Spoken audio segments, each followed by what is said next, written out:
Dober večer. Lepo pozdravljeni na srečanjih z ustvarjalci, tako nosijo pač naziv. Danes sta z nami dva posebna ustvarjalca, če tako rečem, nekoliko tudi v narekovajih. Gospod Rajko Škarič in Adriana Dolinar.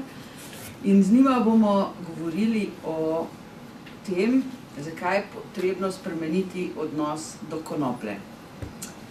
Jaz upam, da se nihče več, ki je danes v tem prostoru, ni stresel, ki je slišal to, da bomo pač govorili o tej temi in da najbrž nihče, ki je tu, ne misli, da bomo počeli kaj napol ilegalnega, prepovedanega ali kakorkoli. Znotraj tega sicer, kar ureja neka zelo toga slovenska zakonodaja, to lahko rečemo, da seveda je slovenska zakonodaja v primeri z nekaterimi nekoliko bolj odprtimi in že pravzaprav v prihodnost usmerjenimi družbami ali pa državami, ne? Ampak še vedno tudi znotraj tega je možno, da ponovno začnemo razmišljati o vseh pozitivnih stvareh, ki jih ponuja konoplja, če jo seveda znamo uporabiti na pravi način. Ne samo za namene zdravilstva, delno ali pa vsaj bežno bomo danes tudi nekatere druge te uporabne vrednosti konoplje omenili, predvsem pa seveda bo poudarek vendarle na tistem delu, ki je namenjen zdravju, tam, kjer smo najbolj občutljivi in kjer pravzaprav jaz mislim, da sleherni med nami je že slišal in ve, da se v zadnjem času marsikaj dogaja na tem področju in da pravzaprav tako med onkološkimi bolniki, kot tudi mnogimi drugimi, je tema konoplje, je konoplja pravzaprav vse bolj nekaj vsakdanjega, nujnega, potrebnega in pravzaprav tudi zelo koristnega. Jaz sem en tak kratek uvod naredila, ker se te stvari spremljamo. Danes se bomo v to poglobili na način, da bomo pač skušali dobiti čim več pravih informacij, tudi za tiste stvari, kjer smo morda še nekoliko v dilemah. Tako da v prvem delu bomo govorili predvsem bolj o splošnih dejstvih o konoplji, o zgodovini, o uporabi. Nenazadnje konoplja je bila mogoče v preteklosti bistveno bolj razširjena, tudi v naših koncih, predvsem pa v Prekmurju, recimo, tudi v bivši stari Jugoslaviji in še prej, pa je potem vse skupaj zaradi določenih razlogov, o katerih sem prepričana, da bosta nocojšnja gosta tudi povedala kakšno dejstvo in misel, poniknila in tako rekoč skoraj izginila, se pa seveda z velikimi koraki vrača. Tako da jaz bi pravzaprav kar prosila, mislim, da sta pripravila tudi malo bolj nazorno predstavitev preko tega, da bomo imeli tudi nekaj teh prosojnic moč videti. Skratka, zakaj, Rajko, moramo pravzaprav sploh govoriti o odnosu do konoplje oziroma zakaj bi morali spreminjati odnos do konoplje? V čem smo pravzaprav prisiljeni razmišljati o tem in zakaj? En lep dober večer tudi v mojem imenu. A se slišimo? A to ne dela? Tvoj pa je slab. Moj je slab. No, da bliži. 1, 2. Čist blizu. Čist blizu? Ja, pa už pa ti reči. Moj pa ful vleče. Jaz bom manj govorila. To je boljše? Ja, Dober večer. Tudi v mojem imenu. Jaz bi mogoče začel s tem, ko je bil projekt vabljen na ta razgovor in skupaj z Adriano in z društvom Združenja za obuditev celostnega človeka, skupaj za zdravje človeka in narave projekt in seveda podjetje Frontier. Zdaj v 15 letih smo zelo veliko naredili ravno na teh odnosih in sicer tisto področje, ki nas zelo zanima in to, kar smo tudi nekako pripravili na prosojnicah oziroma na teh slikah, bo lažje slediti. Odnos do sebe je ena ključna zadeva, ki jo imamo v projektu in jo nekako tudi ves čas peljemo v sami družbi kot taki, v celi Sloveniji.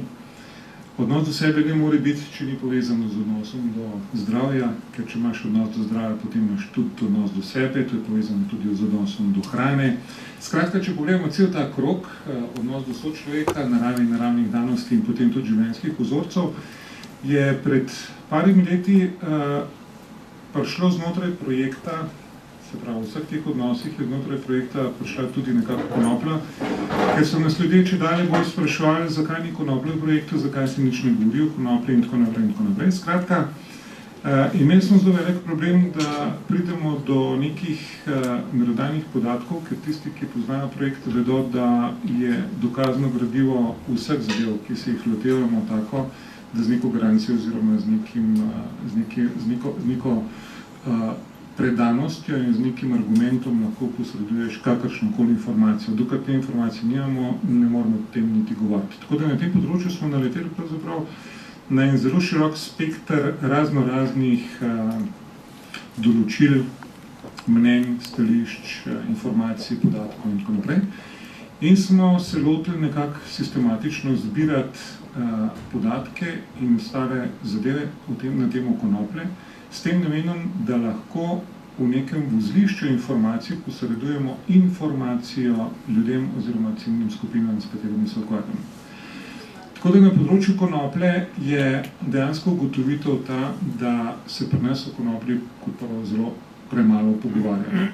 Če pogledamo ostale države po Evropi, se o konoplji pogovarjajo. Se pravi, pogovor je tisto, kar premika. Pogovor ustvarja različne mnenja, pogovor ustvarja tudi primerjalno metodologijo.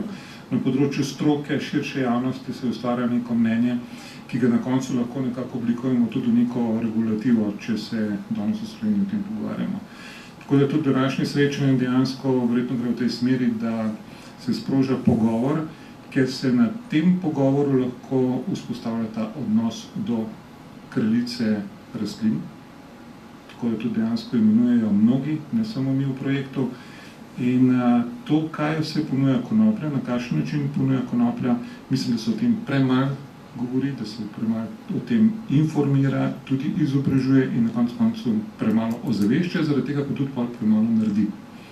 In bistvo našega projekta oziroma tega nastopa je ta, da smo dejansko vozlišče med potrebo in povpraševanjem. Pri nas je še vedno premalo povpraševanja na celo široko paleto uporabnosti konoplje, kar bi mogoče na tem odnosu pol tole povedal, ker kakšne so stopnje dejansko, ko gledamo tudi po ostalih zahodnoevropskih državah in druge, kako sploh pridemo do tega, da nekaj zvemo.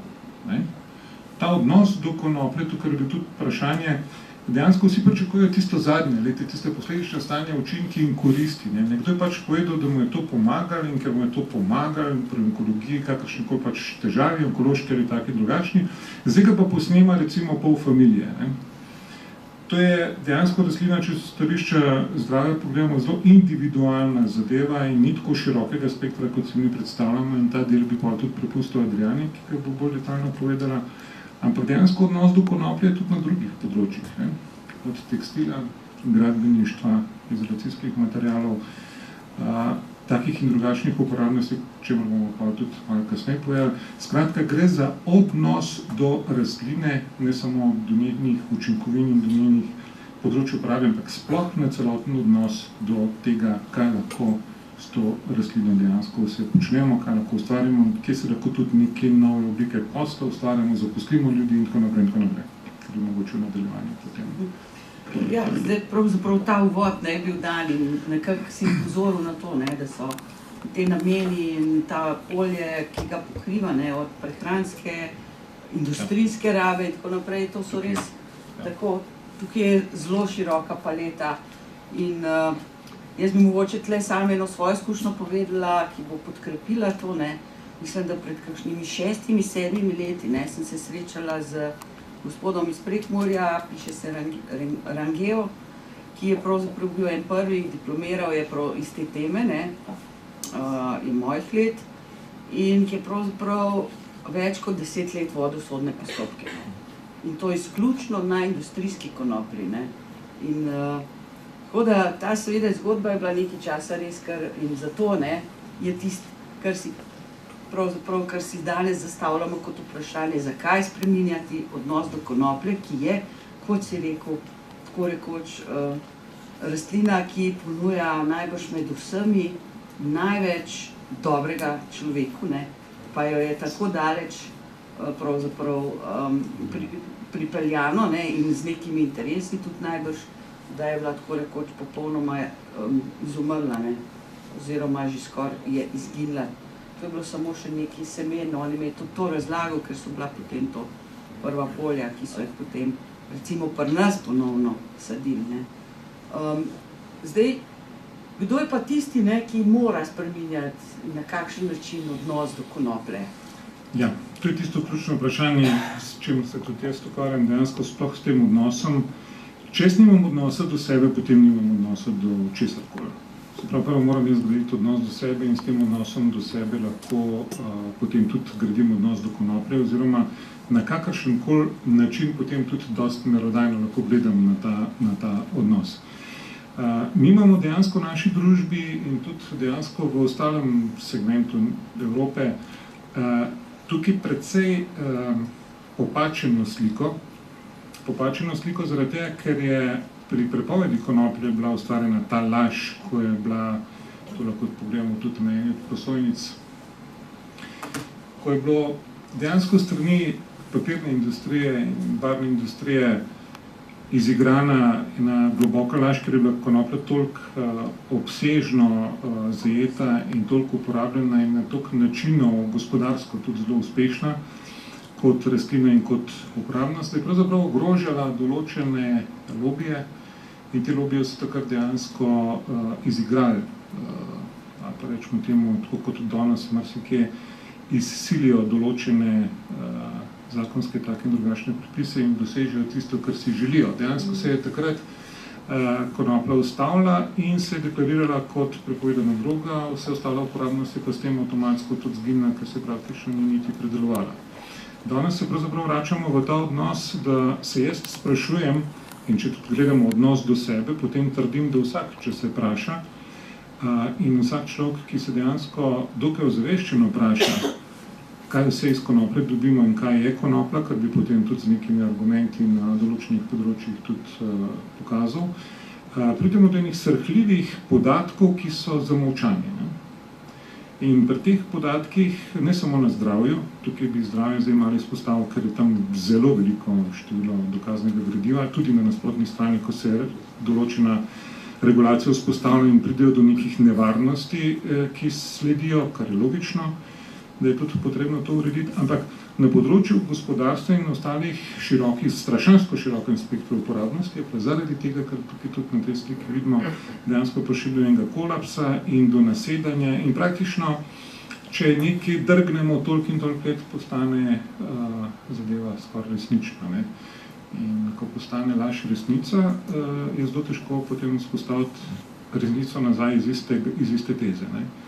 In z tega naslova trdimo, da se je konoplje potrebno pogovarjati, da je treba na temo konoplje govoriti in stroki in široki javnosti dopustiti, da postavljajo vprašanja, dopustiti, da dobijo argumentirane odgovore in dopustiti oziroma zahtevati, da na tem področju zaniha en val, ki da tiste podatke, ki so bili že pred tolikimi leti ugotovljeni. Ti podatki so bili že ugotovljeni, mi ne odkrivamo tople vode. Edino, kar je na osnovi nove sodobne tehnologije, lahko bistveno bolj uporabimo in bolj racionalno uporabimo konopljo, kot se je takrat. In tisto, kar smo tudi na zadnjem sejmu na Wiener Neustadtu videli, kako Avstrijci recimo z določenimi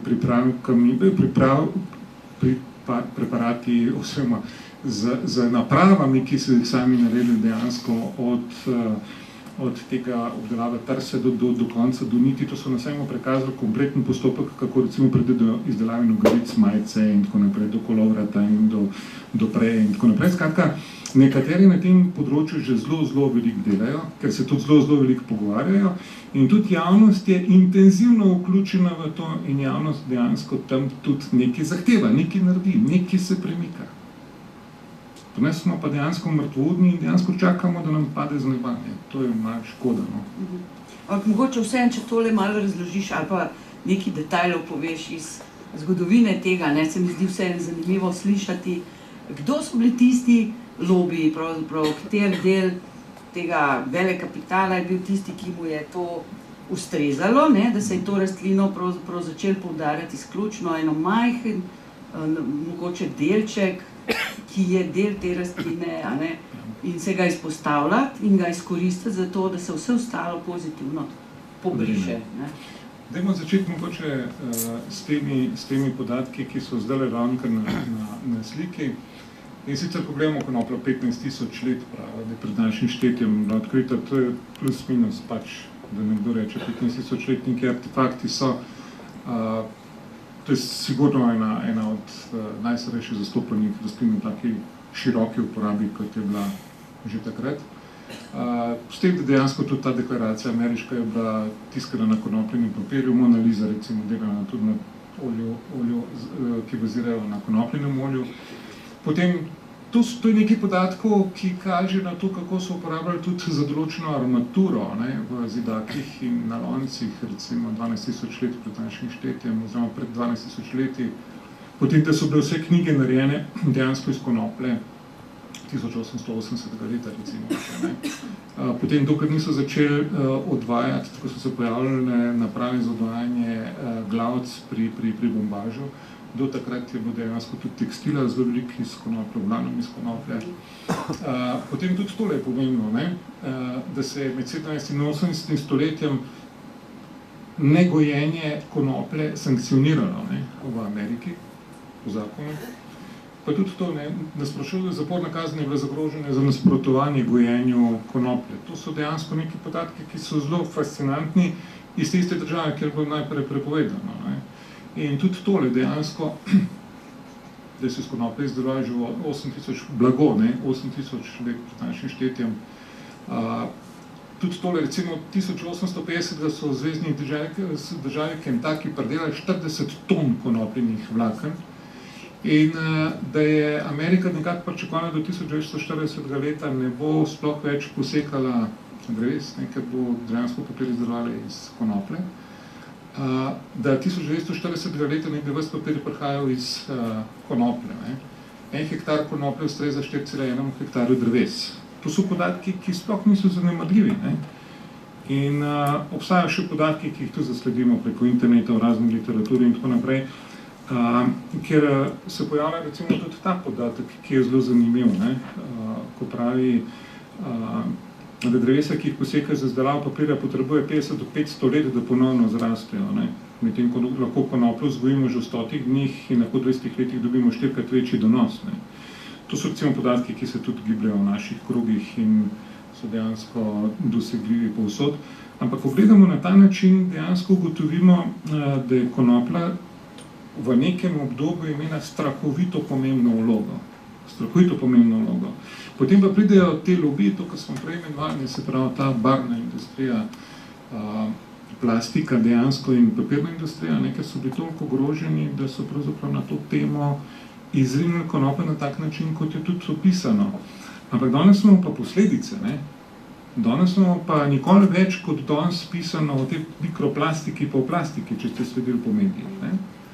In ko se danes pogovarjamo o tej mikroplastiki pa o tej ne in kakšni enoti, bi sploh rekel, teh milijard ton, ki so bile nekako odvržene in se valjajo povsod tudi po oceanih, rekah, ribnikih, podzemnih vodah in tako naprej in tudi dejansko tudi uživamo na tak in drugačen način. se zdaj nekak substitut tej plastiki sigurno postavlja. Če so že rekli, da bojo Avstralci že sami od sebe s 1. januarjem prenehali s plastičnimi vrečkami in pa naprej, ampak nek substitut obstaja. Zdaj ali bo to bombaž ali bo kaj drugega. Konoplja je že bila in bi se lahko vrnila na marsikje in na marsikatero področje z neko svojo vlogo in ponekod po svetu tudi to počnejo.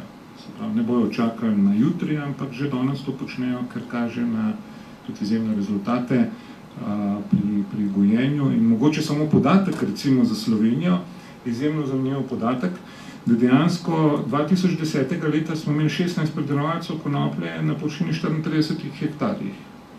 Potem rečemo, kaj je bilo 3 leta zatem. 3 leta zatem je bilo 215 pridelovalcev in 250 hektarjev. 2 leti nazaj, 2016, je pa 567 pridelovalcev in 497 hektarjev. To je podatek iz Slovenije.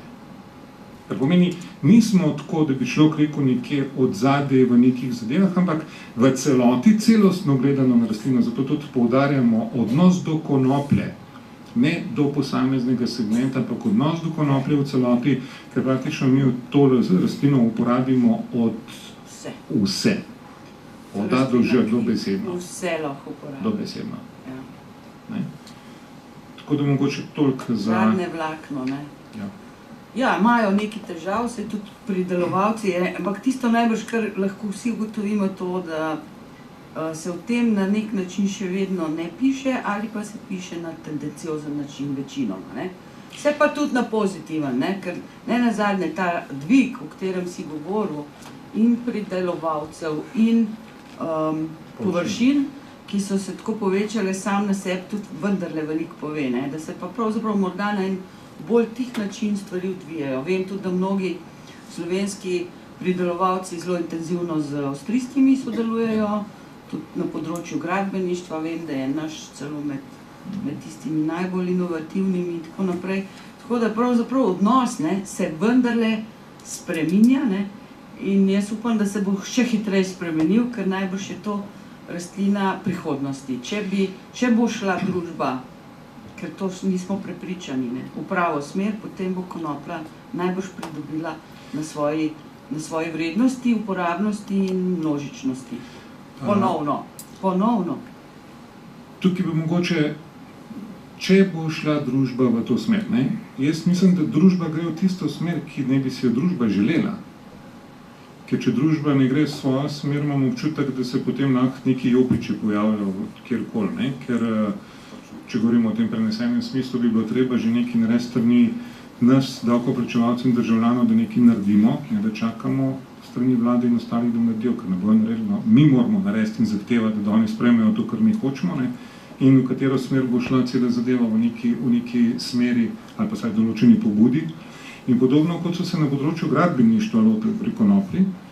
In če govorimo o konopljenem betonu, izolacija s konopljo, razne fasadne izolacijske in ostale materijale, ko govorimo o samem gradbeništvu, bo tudi ta zadeva dejansko zamrla, če bo samo to v ozkem krogu, ne?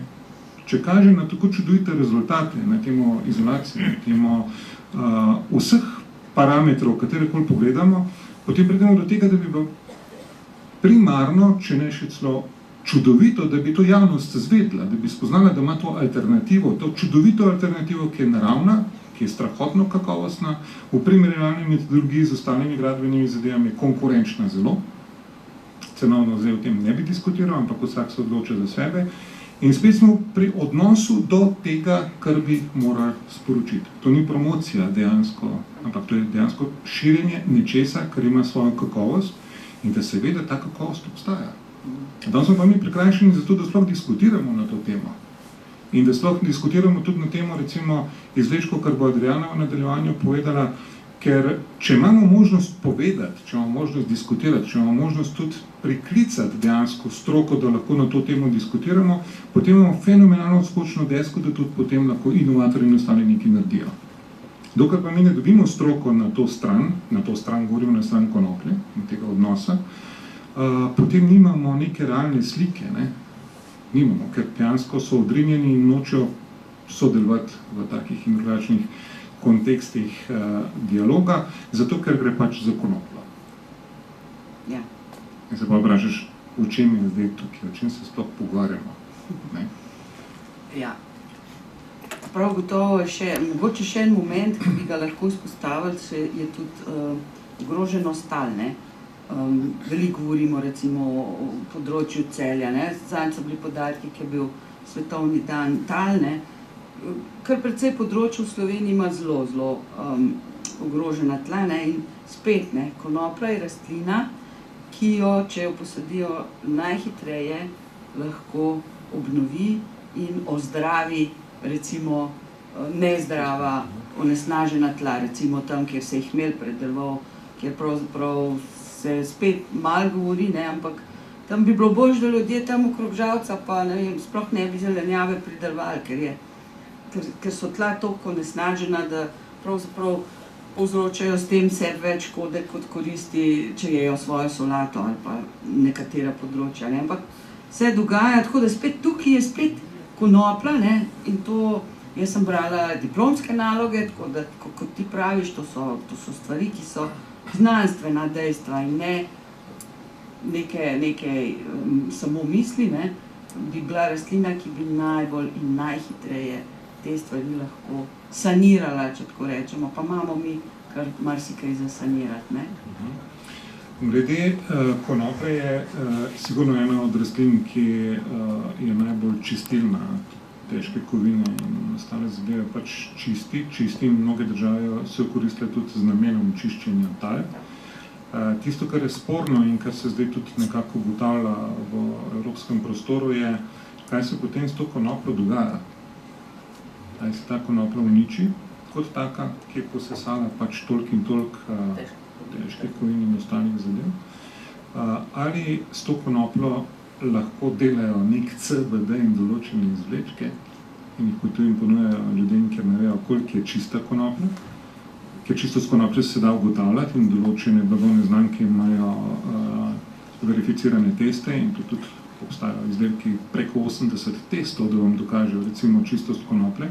Nekateri tega nimajo in zdaj se vprašanje postavlja tudi glede tekstila ali pa izolacije. Če bom jaz v hišo dal izolacijski material, ki ima v sebi ne vem kakšne še vse težke kovine, ker je bila konoplja z namenom čiščenja tal ustvarjena potem in predelana v nek tekstil, ki ga nosim na sebi ali pa kaj drugega, je veliko vprašanje tudi to, kaj je dejansko s čistostjo konoplje. Pred letom in pol je bil simpozij Renesansa konoplje v Ljubljani, ker smo se udeležili in v dvorani, kjer je bil prostor za 300 ljudi rezerviran in bila predvsem tudi stroka povabljena, ni bilo nobene stroke, bilo nas je okrog 20. To so bili mednarodni strokovnjaki, ki so prišli predavati na temo konoplje in konopljenih izdelkov in pristopu k konoplji in tako naprej. Bili so patologi, nevrologi in ostala stroka. En od patologov je izjavil, da ima svoj laboratorij izključno samo zato, da lahko izdelke, ki jih dela, verificira, testira in da dokaže čistost konoplje, predno karkoli z njim. Torej, čistost konoplje je sigurno na prvem mestu, če govorimo o neki uporabi. In zagotovitev čistosti konoplje mislim, da je med prvimi zadevami, ki bi se moral vsak posameznik pač zavedati. Ker kot čistilc srka, tako smo rekli, nas se veže predvsem te nečistoče, ki sigurno pomenijo nekaj v nekem končnem predelanem izdelku. Ja, to je pa tisto opozorilo, ne, ki je po moje še kako na mestu, da vendarle smo pa previdni vseeno tako kot pri vseh stvarih. Izvolite. Me zanima, če imamo že kakšno predelovalno industrijo v zvezi s tem v Sloveniji, ali to se v Avstrijo gre oziroma ne vem kam. Pridelovalci bi pridelovali, če bi lahko prodali, ne? Glejte se, ravno to je ta veriga, to, čemu se zdaj tudi v projektu ukvarjamo, da poskušamo v Sloveniji vzpostaviti režim dialoga na prvem mestu. Ker če nimate dialoga, če nimate pogovora, če nimate tematike na tako temo in z ljudmi, ki jih to interesira, vi dejansko ne morete niti premakniti nečesa, ker vsak segment potem dela zase.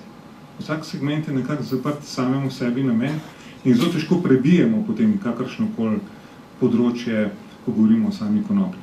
Imate pridelovalce, imate predelovalce, obstajajo v Sloveniji zdaj že marsikater krog, ki razširjeno, celostno poskuša vzpostaviti določene produkte v neki procesni liniji, ampak mislim, da v družbi vseeno, tudi glede tega, koliko se pogovarjamo in koliko dejansko debatiramo na tem področju, precej manj narejenega, kot bi se lahko naredili.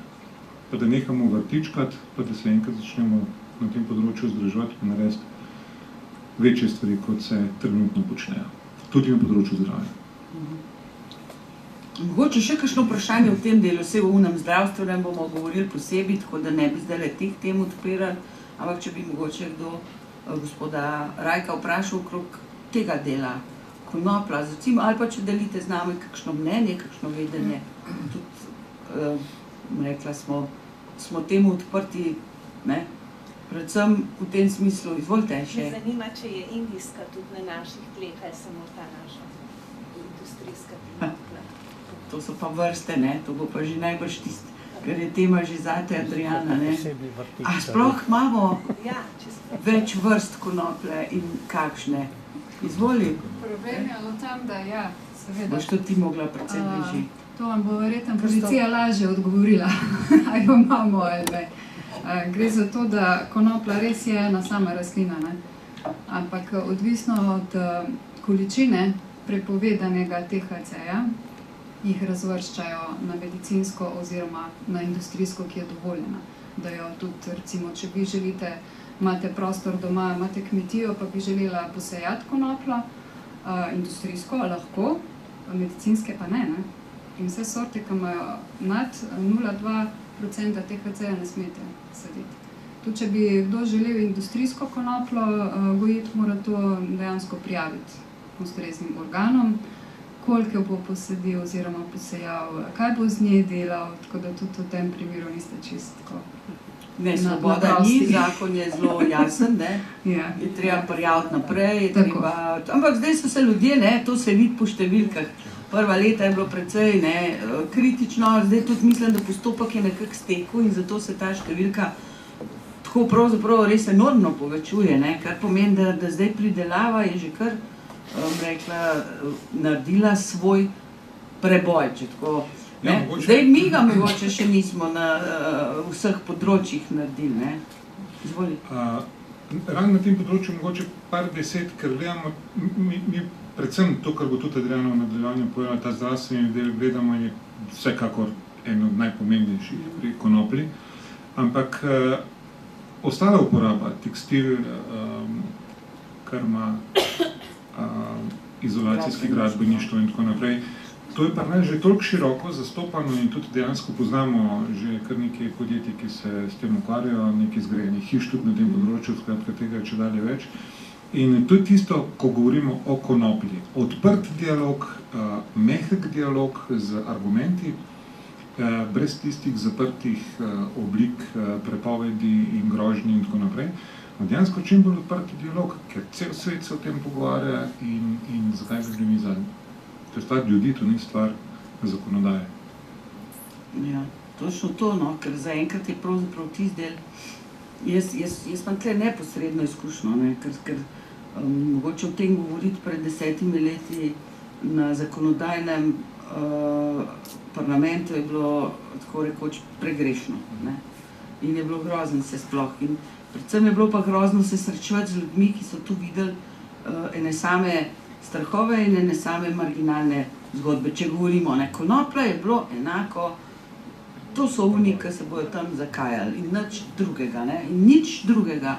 In samo ta del in če so jo zakajali, potem smo še samo 2 koraka, pa pol so pa na heroinu in to je bila pot, o kateri pravzaprav večina ni hotela niti slišati, niti o drugih segmentih, ne, zato so ljudje v Sloveniji bili tudi zaprti in so se bojevali, ne, to so bile take bitke, jaz sem to spremljala, par teh ljudi, ne, ali pa nekdo, ki je samo pivo proizvedel in se s tistim pivom potem premetaval, ta je bil Belokranjc, po sodiščih leta in leta, ne.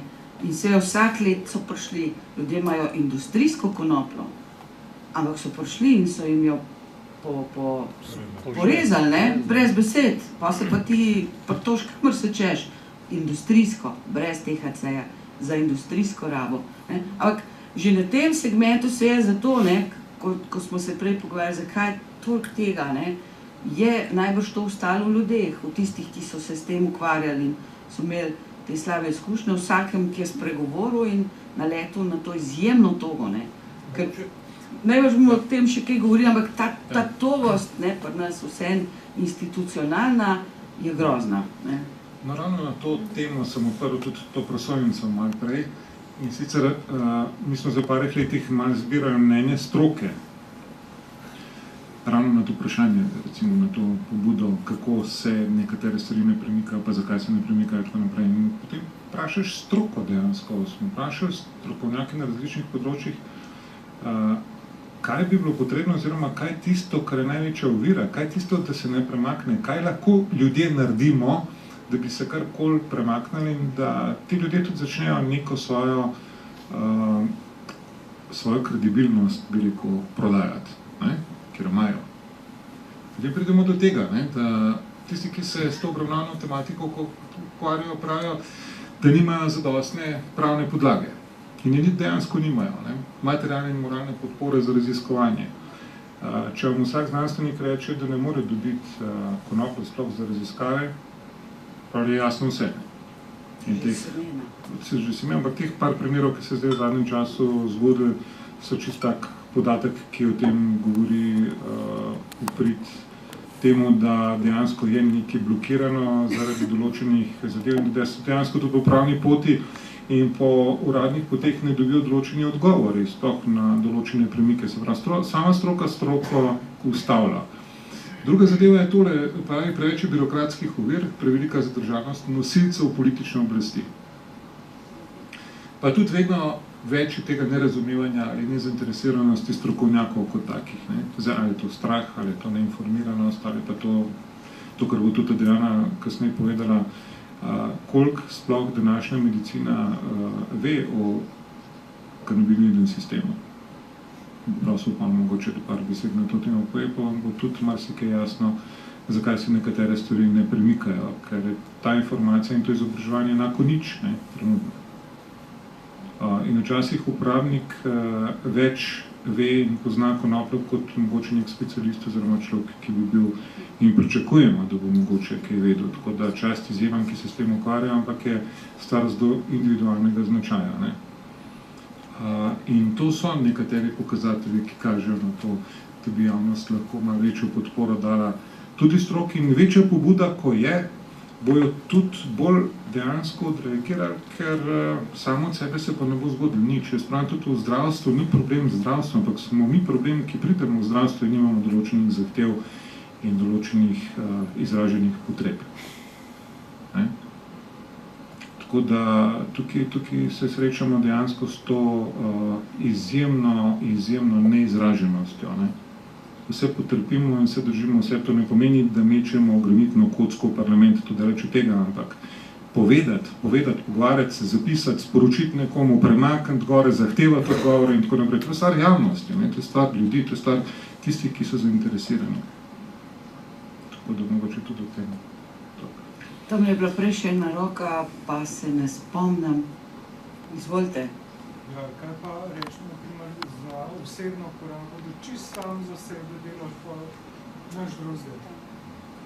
Da se ne s trgovino ne ukvarjaš, ne z ničemer. Da imaš v vrtičku konopljo, pa jo pač uporabljaš. S THC-jem prepovedano. S THC-jem prepovedano. To ni kaj, to je dejstvo. Tudi za osebno porabo v Sloveniji ni dovoljen. Prav, v Sloveniji je zdaj trend, v Sloveniji je trend, da medicinsko konopljo pravzaprav na sintetični način zdaj največ ponujajo. Se pravi, neko umetno izdelano substanco, ki ima enake kemične lastnosti, ne, kot jih ima ta konoplja. Medtem ko tudi ni, ne. Pri nas to se reče sicer, še bolj smešno se reče za rekreacijske namene, ne, ali osebno uporabo. Ja, za alkohol to noben ni rekel, da je za rekreacijo. Prepovedano. Za alkohol niče ni rekel, da je rekreativni namen. Ne, slej rečejo, ne, mislim, meni je to smešen, rekreacijski nameni, ne, rekreativni ali nekaj te izvolite. Potem nas bojo pa še farmacevti zblokirali, ne, če bojo oni začeli delati. Glejte, nekaj stvari je treba reči, ne. tukaj treba malo realno pogledati nekatere stvari in sicer dolga leta nazaj je bila še naša Jugoslavija takrat, ne, sem delal v eni firmi in smo imeli poškodbe pri delu tudi zaradi takrat se rekli, zaradi psihoaktivnih snovi, psihoaktivnega delovanja, ki ga ustvari konoplja in tako naprej, skratka, nekaj na to temo. Prišlo je do hujših poškodb in tega ni bilo manj, tega je bilo kar precej v Jugoslaviji in dejansko tudi v ostali Evropi. Prometne nesreče se vrstijo, a si ti zadet od alkohola, a si zadet od tobaka, a si pa zadet od droge, kakršnekoli, to je tudi dejansko treba vedeti, da neka regulativa je sigurno zahtevana in da vse pač ne more biti dovoljeno, ker tudi meni ne bi bilo všeč, da se vame, ali po moje otroke, ali pa kogarkoli od vas zaleti nekdo, ki zase ne ve, pa se usedu za volan. Enako kot nek delodajalec ne bi želel videti zaposlenega, ki mu pride na pol mrtev v službo in ne ve, a dela ali ne dela. Tako da na nekaterih področjih je sigurno ta regulativa potrebna, da sami sebi neko družbo in neke odnose zaščitimo na tak način, da se da sploh komunicirati v neki normali. Ampak tega je toliko malo, če bi bili ljudje, pa nismo vsi taki seveda, če bi dojeli in ozavestili to, da se danes pogovarjamo o konoplji kot rastlini, ne pa samo kot o sredstvu za dedce oziroma za nek hašiš oziroma neko drogo, ki te na tak ali drugačen način prezvaja. To se pravi, pogovarjamo se o celostni rastlini in celostni uporabi, ker je ta zadetost ena od tistih, ki je ta lobby izkoristil, da je rušil konopljo kot celostno rastlino in tle je bila škoda narejena neverjetna, ne. Seveda ni bila škoda, ni bil profit ustvarjen na ta način, ker so umaknili največjega konkurenta. Ampak danes, ko smo toliko bolj zreli in smatram, da v letu 2018 oziroma 2019 lahko govorimo o tem, da je družba toliko zrela, da se ve, kaj je tisto, s čemer se ne strinjamo in dejansko obstaja neka nevarnost za življenje, za poškodbo in tako naprej. Oziroma na drugi strani ta neverjeten spekter, ki ga ponuja ta kraljica rastlin, ki ne samo da je pozitiven, je pozitiven na vsak način, ampak je neverjeten, ker je nepredstavljiv v nekaterih zadevah. In ta pogovor, ta diskusija, ta moto, ki ga dejansko želimo v projektu vzpostaviti, je, dajmo se za Boga pogovarjati o nečem tako dragocenem, da bi marsikdo in službo najdel v tem, in posel, in ne vem kaj še vse, ko bi enkrat to zadevo spravili v obtok na tak način, kot ponuja svojo širino in tako, kot se nekatere države tudi povzele oziroma ga že, ta proces že aktivirajo. Ne? Zdaj mi bomo v tem delu najbrž tle zaključili, ne? Vsaj kar se tiče teh drugih plati. Jaz upam, da vseeno se splača. Poglejte si malo, kaj vse in na kakšen način. Je tudi nekih dobrih člankov, veliko se najde, ne? Kaj vse zmore konoplja in kje vse se nam odpirajo zgodbe. Predvsem boste pa fascinirani, najbrž ste to prav vi v tem projektu odkrivali, ne? Tudi kje je tujina, ne? In tle smo se mi res ostali malo še zadnji, ampak zdaj jaz mislim, da mi smo danes rekli vseeno, da bomo dali pa težišče ali pa pozornost na enem segmentu, ki pa v družbi, zdaj če jaz ocenjujem nekoliko tako kot en laični, kot laik, ki na to gledam, kjer se pa po moje premiki največji, se pravi, ne v gradbeništvu, pa v papirni industriji, pa v nadomestilu plastike, ampak v zdravstvu, ne. Tam smo tudi najbolj občutljivi, tukaj se mi pa zdi, ne, da se je pa zgodba, raven čez pravzaprav osebne izkušnje, ne, prav neposredne izkušnje, ki so pa seveda, in jih mi včasih v družbi zanemarjamo, najpomembnejše. Najboljša reklama je tista, ko bo meni Rajko pogledal oči, pa bo rekel tole, tole pa meni pomagali in tle sem, ne.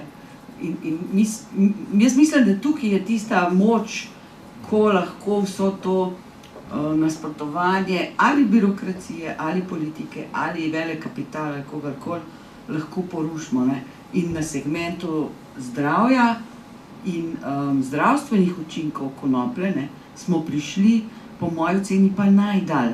Jaz mislim, da mnogi, ki so danes tukaj, kar nekaj pozna, ne, so raven tu pa še mnogi, s katerimi govori človek velikokrat, ne, so te izkušnje izjemno dragocene in ti bodo prisilili tudi medicino, ne, najbrž k temu, ne vem, moja izkušnja je, da zdaj zdravniki so v fazi, ko rečejo, a nam lahko poveste, kakšni so, kaj ste vi opazili, ne, ko z nekim bolnikom se to dogaja, ne, pa oni zdaj sprašujejo.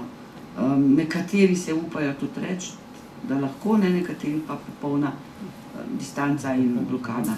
In zdaj, Adriana, je čas zate, ne, in za ta del, da najprej ločimo pri konoplji, kaj je tisto, kar se uporablja v medicinske namene, ne, zdaj bomo rekreacijo malo pri stran pustili, pa jo pustim tistim, ki bom rekla, še vedno tam iščejo svoje efekte, ampak mi gremo pa zdaj na polje zdravja, onkoloških bolnikov, pomirjevalnih sredstev in teh učinkov, ki jih ima konoplja v res neskončni meri. Možno mi je temeljno. Jaz moram tukaj še povedati eno svojo... Bliži. Eno svakam prvi roke, prva. Evo ga, a me slište? Ja. No, eno svojo izkušnjo še z moje strani lahko povem, to, kar si tudi ti prej rekla, kako je bilo v javnosti vedno, če nekdo se s konopljo ukvarja, to je pa zihar nek drugeraš, to je pa skreno svoje življenjske poti, o bogi. No, tudi mi dosti dolgo v projektu Skupaj za zdravje človeka in narave veste, vsi, ko nas spremljate že desetletje, ne? Ker več kot 10 let, koliko 12-14 let nekje, ne? Smo v slovenskem prostoru in mi smo o konoplji pisali dlje kot o konopljinem jedilnem olju, ne? Kak je dober omega-3, potem konopljin prah beljakovinski, semena konoplje, kak je to fajn uživati. O zdravilih iz konoplje, to pa ne. Ker tudi moje osebno prepričanje je bilo, v bistvu tisto naučeno prepričanje iz medijev. Včeraj smo gledali en film, eno kriminalko, pa sem se prav smejala. Problem je v tem, da je bila ta kriminalka ful stara. Ful star film.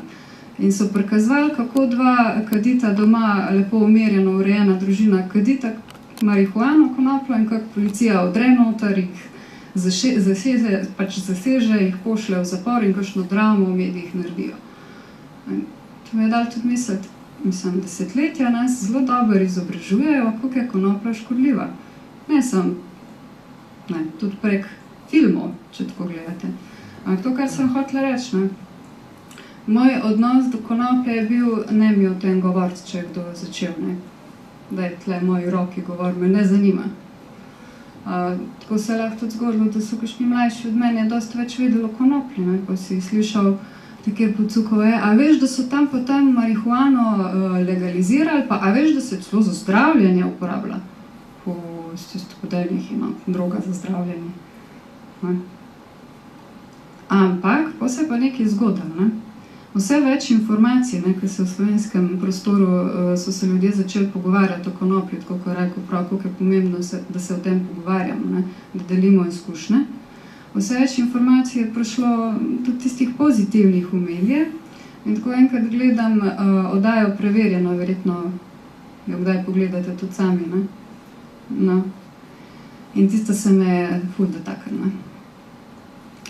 Priča oče, snima se očeta, seveda zamaskiran obraz, ne, da nisi mogel prepoznati, pa še modificiran glas, spremenjen glas, da nisi tudi po glasu mogel spoznati, za koga gre.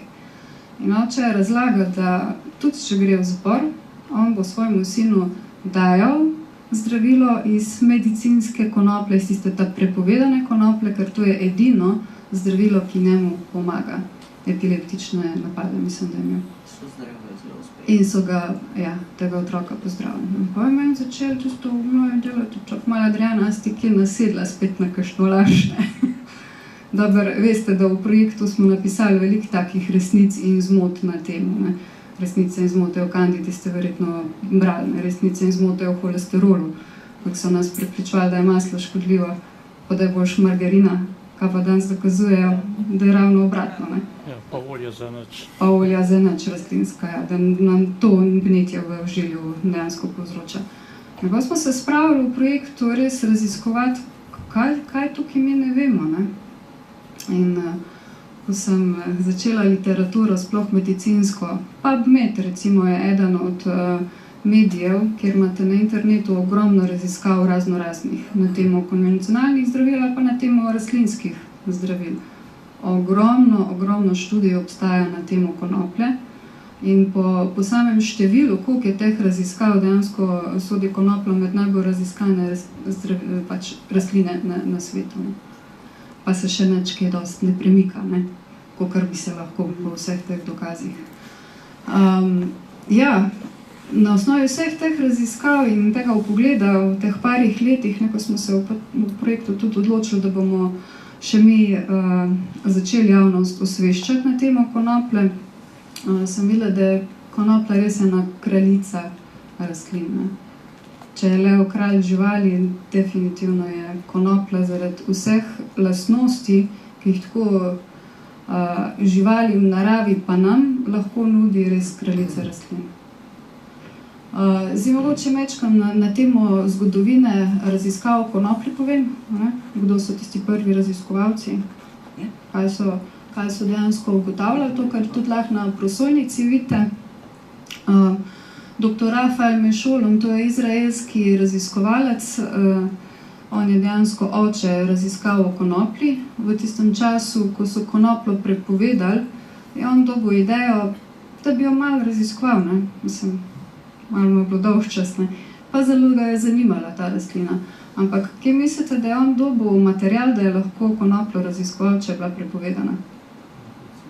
Na policiji, ja.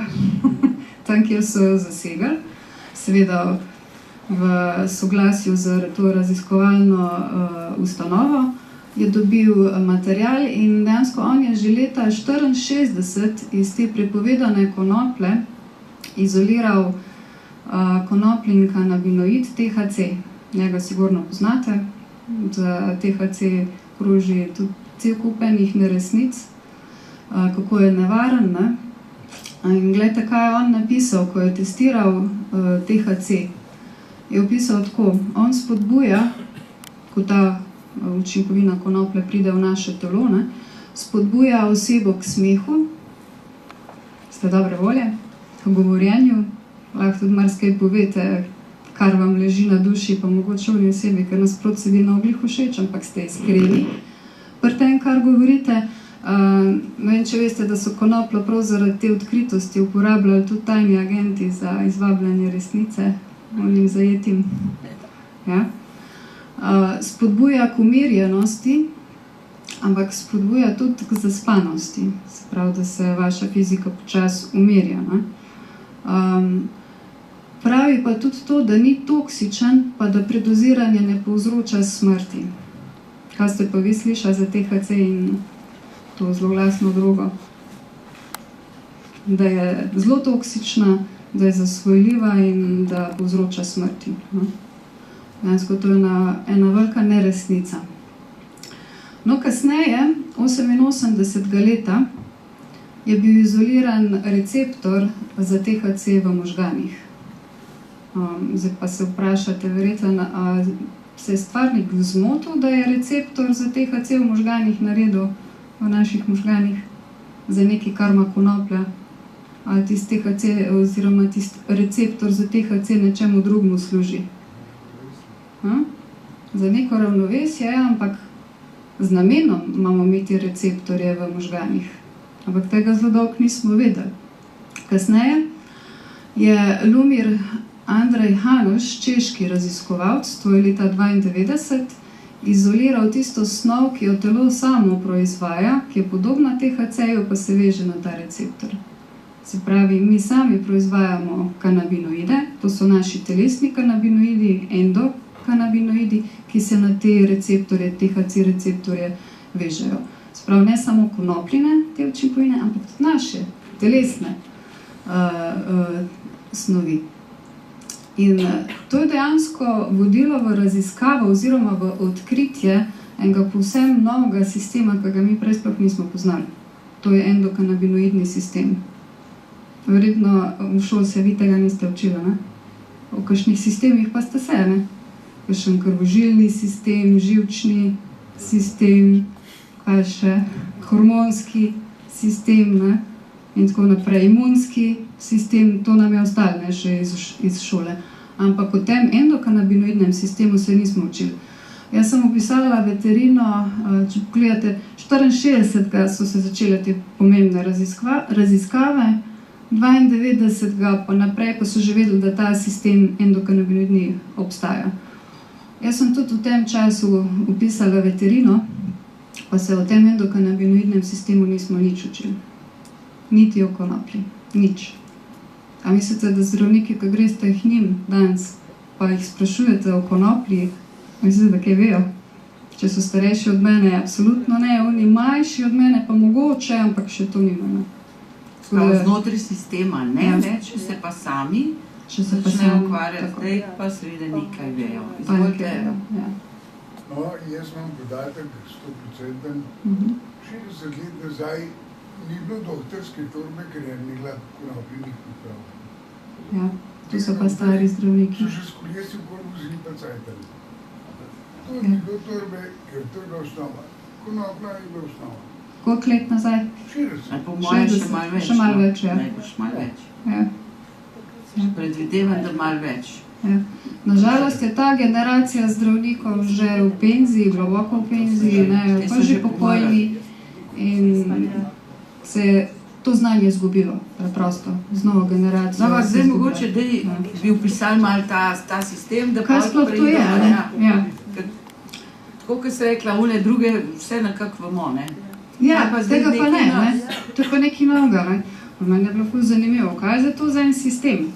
In kaj mislite, kam bi ta sistem uvrstil, če bi neko hierarhično lestvico delali? Imate krvožilni, živčni, hormonski, imunski, endokanabinoidni, je pa kje? Ta nov. Kje? Pri živčevju, blizu hormonskega, ja? Kje? Jaz bi rekla kar gor na vrh. Pa po mojo se ne motim kaj dosti. Tudi na osnovi vseh raziskav, ki jih danes imamo, ta je krovni informacijski sistem, ki dejansko upravlja delovanje vseh ostalih. Mogoče, če bi se kakšno leto kasneje dobili na tem pogovoru, bi verjetno ta endokanabinoidni sistem bil še malo bolj izpopolnjen, kot ga boste danes spoznali, ampak to, kar danes vemo, endokanabinoidni sistem se stoji iz teh receptorjev, enega smo že prej omenili, za THC receptor, to je CB1 receptor, ki je predvsem v živčnem sistemu, v možganih, je pa tudi druge v telesu, ampak manj prisoten. Potem imate CB2 receptor, predvsem na celicah imunskega sistema, ki je razporejen po celem telesu. Samo se blešči, bar se blešči, večkrat bi morali. Ker jaz bi to komod bral, sam se blešči. A se blešči? Ja. A mogoče kakšno lučko ugasnem? To je dobro. Ja, tam pri strani sedite, ne? No, in dejansko na te receptorje se usedajo naši telesni kanabinoidi, to smo že prej rekli, na CB1 gre anandamid. Anandamid, veste, kaj pomeni v sanskrtu? Blaženost. To je molekula, sred katere se počutimo ful fajn, ful lepo. Na CB2 receptorje se pa 2-AG naš telesni kanabinoid usede. No, obstajajo seveda tudi encimi, ki procese aktivirajo oziroma ta endokanabinoidni sistem ugašajo.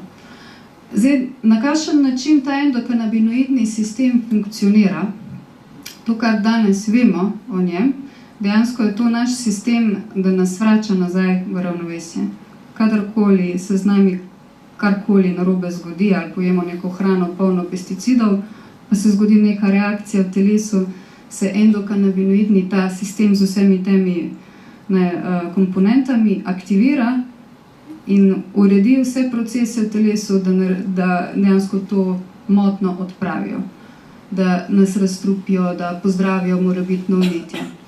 Tudi če smo pod strahom ali pa da si zlomimo nogo ali pa da neko vnetje nastane v našem telesu, endokanabinoidni sistem, ko se aktivira, naredi vsem tistim sistemom, ko smo jih prej omenjali, pod njim, da stečejo vsi procesi, da celica pride nazaj v ravnovesje, da tkiva, da organi pridobijo svoje ravnovesje nazaj.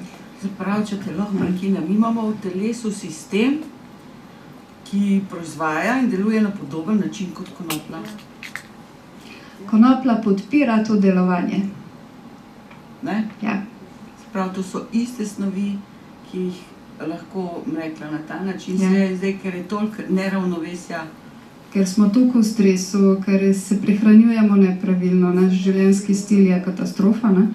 Dejansko mi ta endokanabinoidni sistem non-stop vznemirjamo, non-stop izčrpavamo in neha delati optimalno. Ja, s starostjo, pa sploh tako, ko se funkcije tudi on začne upadati. In konoplja, ne, tako kot praviš, ne, nam je tukaj dejansko lahko veliko pomoč, zato ker konopljeni kanabinoidi in THC in CBD in CBG in mnogi ostali podpirajo delovanje tega krovnega informacijskega sistema. In na ta način pa tudi vse ostalo spodbujajo deluje.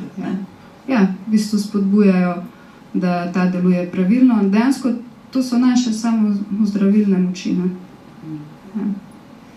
Dobro, jaz tudi mislim, da je to pač tisto odkritje, ki je potem naredilo spodbudo za to, da se je pravzaprav začelo konopljo kar množično uporabljati v te medicinske namene. Ne? Zdaj, jaz mislim, da mogoče bi zdaj kar prešli na ta del, ki se mi zdi, da nas najbolj tudi najbolj zanima. Ne? Zdaj, predvsem o tem slavnem CBD-ju je tisto, kar naj bi danes nekoliko več govorili, in to je pač tisto, kar se mi zdi, da je zdaj ta prehod. Sej ta zadeva pri nas je vendar je zelo potlačena, se pravi, jo je potrebno v določenih poškodbah dodajati. In zdaj pa tukaj to, kar pa s konoplje lahko pridobimo, in najbrž bomo o tem predvsem o CBD-ju.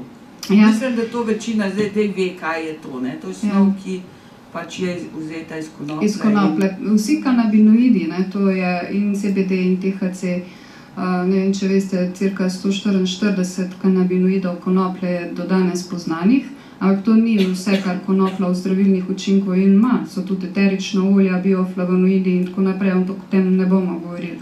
Veliko na to temo smo tudi pisali v teh 2 knjigah, na temo, kako ohraniti možgane, predvsem kako konoplja CBD pomaga našemu živčevemu počutju. V knjigi Naravne rešitve za bolečine v sklepih, mišicah, kosteh. Če vas bo na to temo več zanimalo, lahko tukaj berete.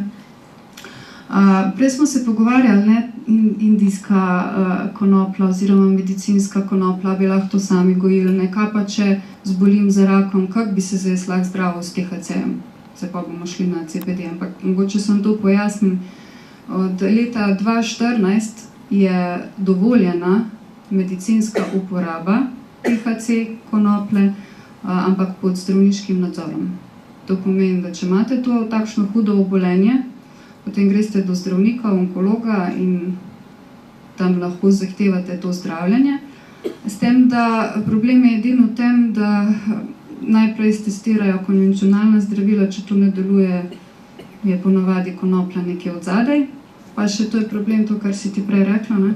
To ponavadi niso naravni izvlečki, ampak gre za sintezni THC ali pa kombinacijo THC-ja s CBD-jem. Jaz sem prej, že ko smo se sami pogovarjali, se mislim, to dilemo lahko tudi zdaj odpremo. Ja, medicinska konoplja je dovoljena, jo dobimo, jo lahko dobi bolnik na recept, vendar je to sintetična, umetna. Zdaj pa se sam vsak, jaz ne bom vrednostnih sodb, ali pa najbrž tudi vidva ne postavljam, vsak ne si odgovori, ali bi želel naravno, rastlinsko pripravek, ali bolj zaupamo nekemu umetnemu pripravljenemu. Rastlina, ki raste na soncu, ki dobi še kaj drugega lepega iz narave in nekaj, kar pač delajo v laboratoriju, najbrž popolnoma korektno. Tukaj bomo najbrž tudi kar vprašaj pustili, ampak to je to, kjer smo zdaj v Sloveniji, smo tu. Tu smo, možno je dobiti in ta medicinska je pač takšna, kot sem zdaj le rekla. Zato, ker smo še vedno togi. Lahko je ta, ki je v laboratoriju, ne sme biti pa tista, ki bi THC imela pridelan, rekla, v naravi in z naravnimi. Prepoceni. Ona bi bila prepoceni, najbrž. No, ampak tukaj smo rekli, Mislim, da sem dovolj povedala, da si bo vsak sodbo lahko sam ustvaril, približen, kaj to pomeni, kaj bi vi raje šel.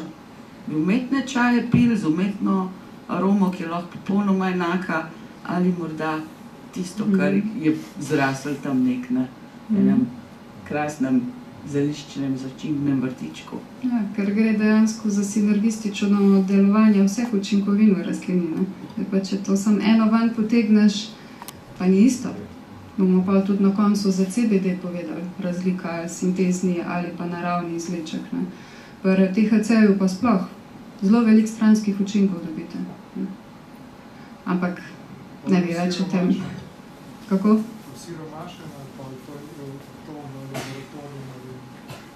Vedno, kadar je samo ena učinkovina, pa sploh, če je ta izolirana, da je ta sintezna, je to slabše v učinku. Se pravi, mi smo vse tri pike pustili, ne? Tukaj se bo vsak sam odločil, ampak pravim, ne, veliko je najbrž bomo vedno nekje intimno in intuitivno bolj zaupali naravnim snovem kot laboratorijsko, sintetično pridelanim. Že ime je sintetično, meni kar tam na ul material spomne, ali se... Kaj se ti lasje dvignejo. No, če pogledamo na primer sam potencial CBD-ja, tukaj na tem grafu imate 1, 2, 3, 4, 5, 6, 7 kanabinoidov znotraj krogca narisanih, vsak ima svojo barvno polje. CBD je tudi stvar, ki je dovoljena. Skratka, CBD, zaenkrat kapljice in tako naprej, kar se da, to se tudi popolnoma o legalnih stvareh, o tem delu konoplje, ki je legalen. Se pravi, tle smo še vedno na polju, kjer tudi lahko pridemo do kvalitetnih produktov, če jih bomo na pravem mestu iskali. Da si izpostavlja, mogoče, če kdo še ne ve, CBD kanabidiol, to je eden od kanabinoidov iz industrijske konoplje, predvsem pridelujejo in nima psihoaktivnih učinkov, ki so značilni za THC. Ima pa ogromno enih potencialov zdravilnih oziroma blagodejnih in to, kar sem prej začela razlagati, tukaj imate 7 kanabinoidov samopisanih, koliko smo pa rekli, da jih poznamo, 144 najmanj, verjetno še kakšnega več, tako da tle jih ful manjka, ampak če sam CBD izpostavimo iz vsega, to so vsi do sedaj poznani učinki CBD-ja, te puščice, ki so samo iz CBD-ja. Če bi dodali še ostale kanabinoide, koliko bi bilo teh učinkov, zato jaz to pravim, da to je res kraljica rastlin, koliko enih učinkov, koliko enih blagodejnosti lahko človeku pa tudi živali, ki imajo ta endokannabinoidni sistem nudi. In gremo si pogledati, zakaj, kaj so vse te dokazi pokazali, za kakšne bolezni nam lahko pomaga, oziroma kje lahko, pri katerih boleznih lahko CBD nudi podporo. Naprimer, pri imunosupresivnih težavah. Imunosupresivno to pomeni razna avtoimuna obolenja. Se pravi, kaj imamo Hashimoto, naprimer, težave s ščitnico, diabetes, reumatoidni artritis, lupus, to so vse avtoimuna obolenja. In ker CBD zavira prekomerno delovanje imunskega sistema, dejansko pomaga odpravljati oziroma podpira ozdravljanje od teh obolenj. Potem antiinflamatorij pomeni, da deluje protivnetno, ne glede na to, kje v telesu pride do vnetja. Ali je to na možganih, ali je to v sklepih, vnetje artritis, naprimer, vnetje na črevesju, na debelem črevesju, na želodcu. Kjerkoli je vnetje v sklepih, CBD pomaga zavirati vnetje oziroma pozdraviti tisto vnetno tkivo. Bone stimulant pomeni, da pomaga pri celjenju zlomljene, poškodovane kosti, v kakšnih zlomih, poškodbah, nesrečah in tako naprej se kost hitreje celi ob pomoči CBD-ja. Analgetik, to pomeni protibolečinsko sredstvo. Sprav, THC je protibolečinsko sredstvo in ga uporabljajo tudi pri hudih bolečinah, ampak tudi CBD ima te učinke, pa ne tvegate tistih psihoaktivnih stanj. Potem antipsoriatik, se pravi, pomaga pri zaviranju psoriaze, antidiabetik, to, kar smo prej rekli, ne samo da avtoimuna obolenja pomaga obvladovati, ampak še dodatno pri diabetesu pomaga, da se nivo glukoze lahko uravna v krvi. Potem preprečuje razmnoževanje rakavih celic. Na tem področju tudi deluje preventivno, naprimer, vi veste, da imamo, ne vem, če veste, no, ampak predvidevam, da imamo vsak trenutek v našem telesu kroži potencialno rakava celica. In če naš imunski sistem ok dela, zdaj vemo, da tudi če naš endokanabinoidni sistem ok dela, potem bodo te potencialno rakave celice locirali in uničili. Ne? In zdaj CBD deluje podobno. Dejansko stimulira, da telo najde potencialno rakavo celico in jo uniči. Je to lahko dobra preventiva pred temi obolenji. Antiishemično pomeni to za vse, ki imajo kakšne težave na možganih, s prekrvavitvijo možgan, kakšne možganske kapi, dejansko ščiti naše možgane, izboljšuje prekrvavitev. Potem vazorelaksant, kadar imamo težave z visokim tlakom, dejansko uravnava previsok. Zdaj, Adriana, če te ustavim, da ti to vse naštevaš, ne? Vse te stvari, ne, kar je treba po mojih poudariti, so bile vendarle kljub temu znanstveno dokazane. Ne? Sprav, te stvari so in temeljijo na znanstvenih dokazih. S tem, da tukaj je za poudariti. Ni tisto, kar bi se pogovarjali, to so. Vendar so te študije seveda zamolčane, skrite in tako naprej. Ne? To hočem reči, da pač zdaj, o tem ne vemo veliko. Povsod pomagajo te stvari. Ne? O tem ne vemo veliko, o teh študijah se ne govori dost. Je pa res, da tukaj gre za različne stopnje raziskav. To pomeni, to niso vse klinične študije, to pomeni, da niso vse testirane direktno na ljudeh, ampak tudi na živalih, na tkivih, ne, pa na ljudeh. Ne. Tako da tukaj vseeno gre za različno stopnjo moči enega dokaza, ampak dejansko že te dokazi lahko nakazujejo na to, kako zelo je koristen ta CBD. Mogoče bi okrog tega CBD-ja še povedali, kaj je pa zdaj tisto, kar recimo lahko danes že imamo. Ne? Kakšne so razlike v teh CBD-jih in pravzaprav ta CBD je na trgu, je prisoten in kaj moramo biti tudi pazljivi pri tem, da bomo izbrali kvaliteten CBD. Ker to, mislim, da spet le tisti, ki smo kar veliko vemo že, ne, je prisotno, zdaj pa pazljivost, pozornost in kakšne so recimo razlike, kaj zdaj ponuja CBD, evo, kot na trgu, ne? Da, še eno naprej. No, kanabinoid CBD dejansko vi lahko najdete res v paleti različnih pripravkov. Verjetno ste najbolj slišali, pa najbolj tako popularna je CBD smola. Z njo so dejansko najprej na trgu prosvetlili, da to sploh obstaja, da si s tem lahko pomagamo. Ampak CBD smola, to je močen koncentrat kanabinoidov. In kot sploh prvo uporabo se sploh ne svetuje. Ne? Sploh, če gre za neke blažje težave. Ne govorimo o neki epilepsiji. Ne? Onkološka, ne? Ali pa onkološke terapije. So to, ne? Jaz jih smola. Jaz so tudi protibolečinske stvari. Ni nujno. Pri protibolečinskih, to, kar je mene tudi presenetilo, sploh ne rabiš velikega odmerka teh kanabinoidov, ne rabite smole. Zadosti je, na primer, že razrečena smola v nekih oljni osnovi, se pravi, to so CBD oljne kapljice. In nekje, čakaj tole, da vam ne bom kaj na pamet povedala, sem si zapisala, odmerek za kronične bolečine, naprimer v povprečju lahko zaleže tam 20 mg CBD-ja na dan. S tem, da ga pa pač morate imeti vsaj en mesec. Ne. To so, da jim pomagi, 5% kapljice, recimo, to je 10 kapljic, 5%. 12. Ja, ali pa 12 kapljic. Ampak zdaj govorimo o tistih močnih, ne, že... Ne, o močnih bolečinah, o močnih bolečinah. Če To pomeni, da ni nujno, da vi zmeri posežete po smoli, ne, kadar mislite, da gre za neko hujšo bolečino. Pri onkoloških, ja, seveda, to je že domena dejansko spet zdravnika, ker ponavadi tudi kombinirajo CBD pa THC v velikih odmerkih, takrat je smola tista, ki je primerna.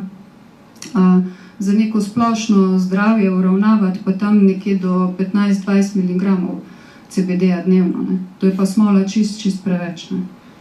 Smola je, če gledamo eno riževo zrno, to je smole, ne, kot se priporoča, to je čist preveč kanabinoidov, to je po 200-300 mg. Ne rabite toliko. Zdaj, koliko sploh mi kanabinoidov rabimo, ne? Če se spomnimo, kako zdaj to uravnavati? Ja, če se spomnimo endokanabinoidnega sistema, ki sem prej razlagala. Vsi živimo različno. Eni ni mara jejo ekološko ali ne, a spijo kaj ali ne, a se izčrpavajo z delom in taki imajo endokanabinoidni sistem zelo narušen. Tudi ljudje, ki imajo kakšne kronične težave, kronične bolezni, oni imajo endokanabinoidni sistem močno narušen. Ostali pa odvisno od načina življenja, ne? Eni bolj, eni manj. Zato dejansko mi nimamo univerzalnega dnevnega odmerka. Se pravi, ni en odmerek, ki bi čisto vsem ustrezal. Ampak glede na vaše stanje endokanabinoidnega sistema, morate svoj odmerek najti. Zato se priporoča sploh na začetku, da se začne z nekimi oljnimi kapljicami CBD in postopoma dvigujete dozo. Da pridete do svojega učinka. Oziroma najbrž poslušate svoje telo in reakcije, ki jih doživljate. Ne? Ob tisti dozi, ja. Ali pa doživljamo, ne? Ja. Ker ko pri neki dozi, naprimer, začutite delovanje, da je manj bolečin, manj vnetja, izboljšana, ne vem, psihofizično stanje, to pomeni, da je to vaša doza. Da ste dosegli svoj učinek oziroma s tisto dozo ste prišli do rezultatov. Ne. To je por eno lahko 10 mg, por eno pa ne, 50 ali pa 200, odvisno od stanja endokanabinoidnega sistema. Ne. Naprimer, za epileptične otroke, to, kar je dr. Neubauer, poznate študijo dr. Neubauerja, v Sloveniji na epileptičnih otrocih je delal raziskavo, to je naš slovenski pediater. To je zelo odmevna raziskava in sicer na otrocih z epilepsijo, kjer jim seveda konvencionalna zdravila niso pomagala, ne? Par zdravil so testirali, pa ni bilo nobenega učinka.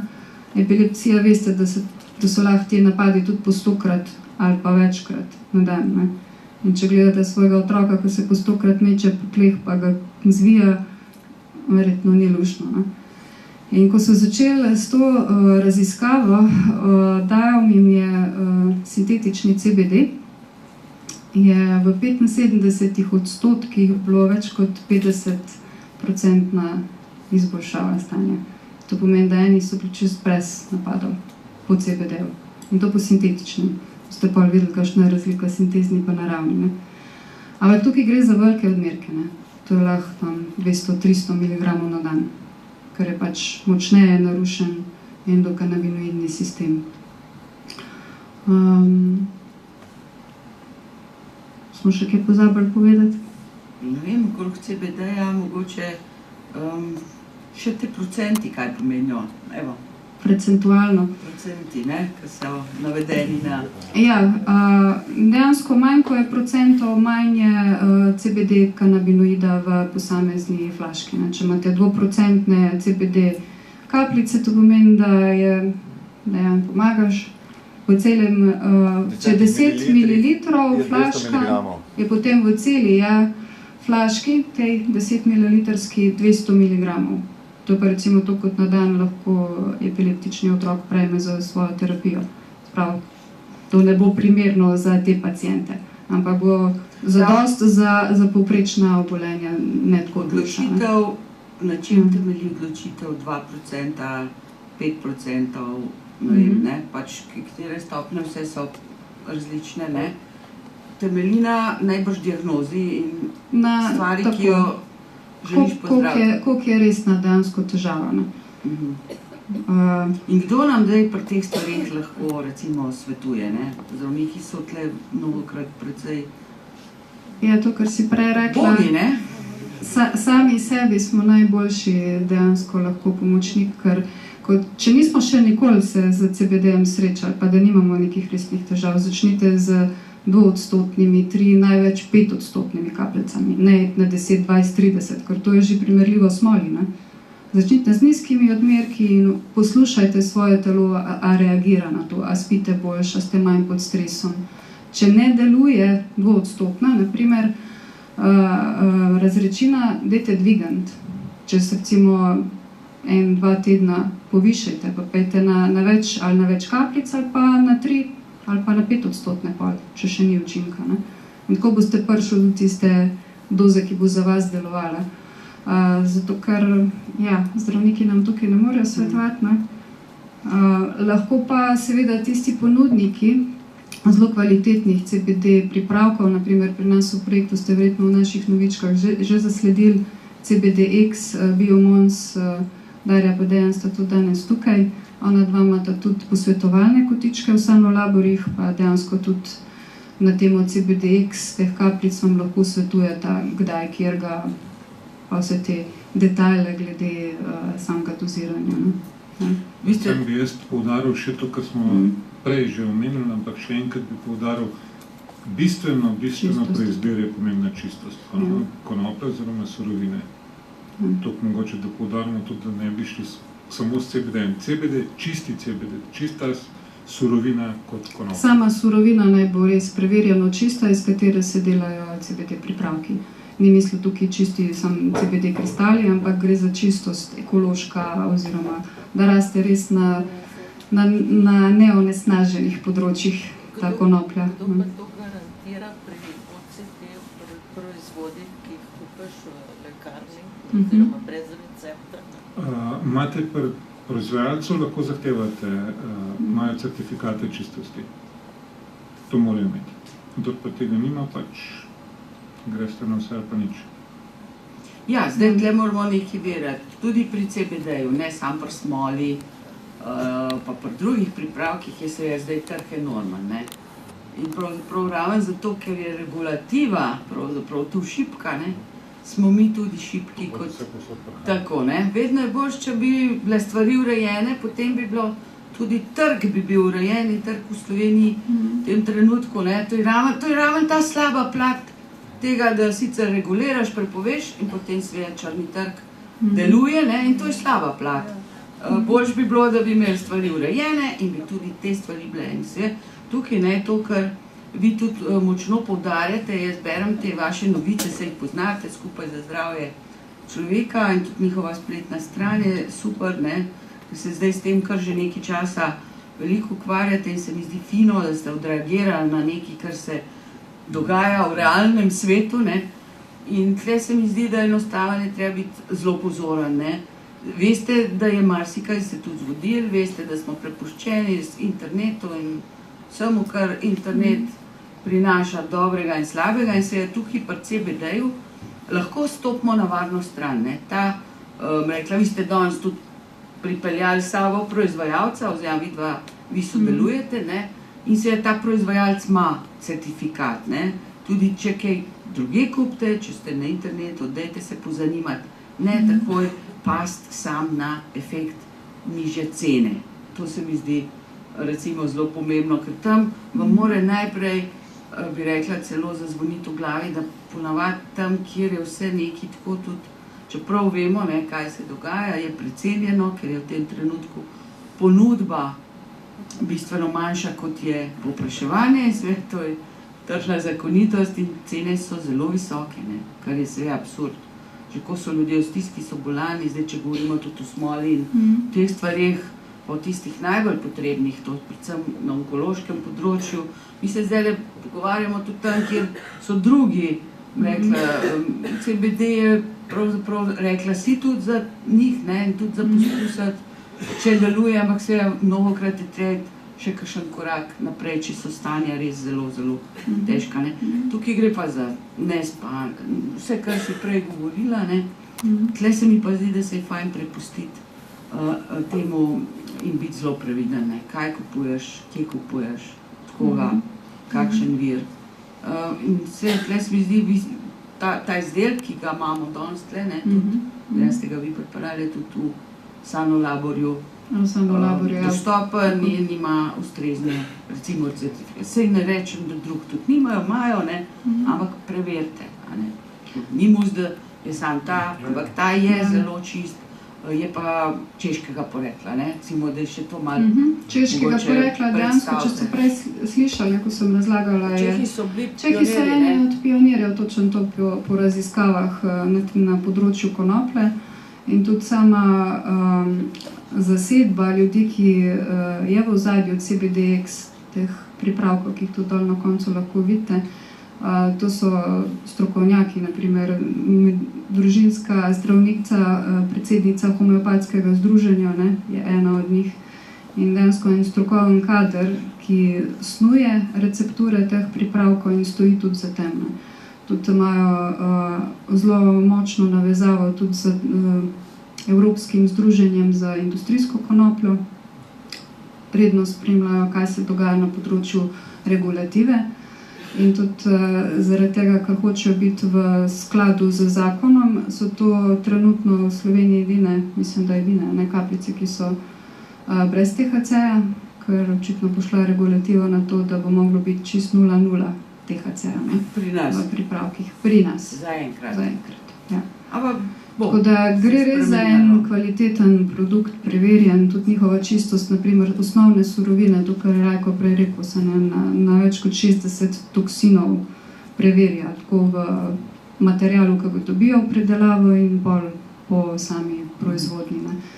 Tako da gre za res za kvaliteten pripravek. Jaz bi zdaj rekla, da dam še besedo vam za kakšno vprašanje ali pa za kakšno deljenje mnenj. Jaz mislim, da tudi če ima kdo kakšno izkušnjo, pozitivno ali kakršnokoli, mislim, da je danes tudi to del tega, da se pogovarjamo in da rušimo tabuje s konopljo, a ne.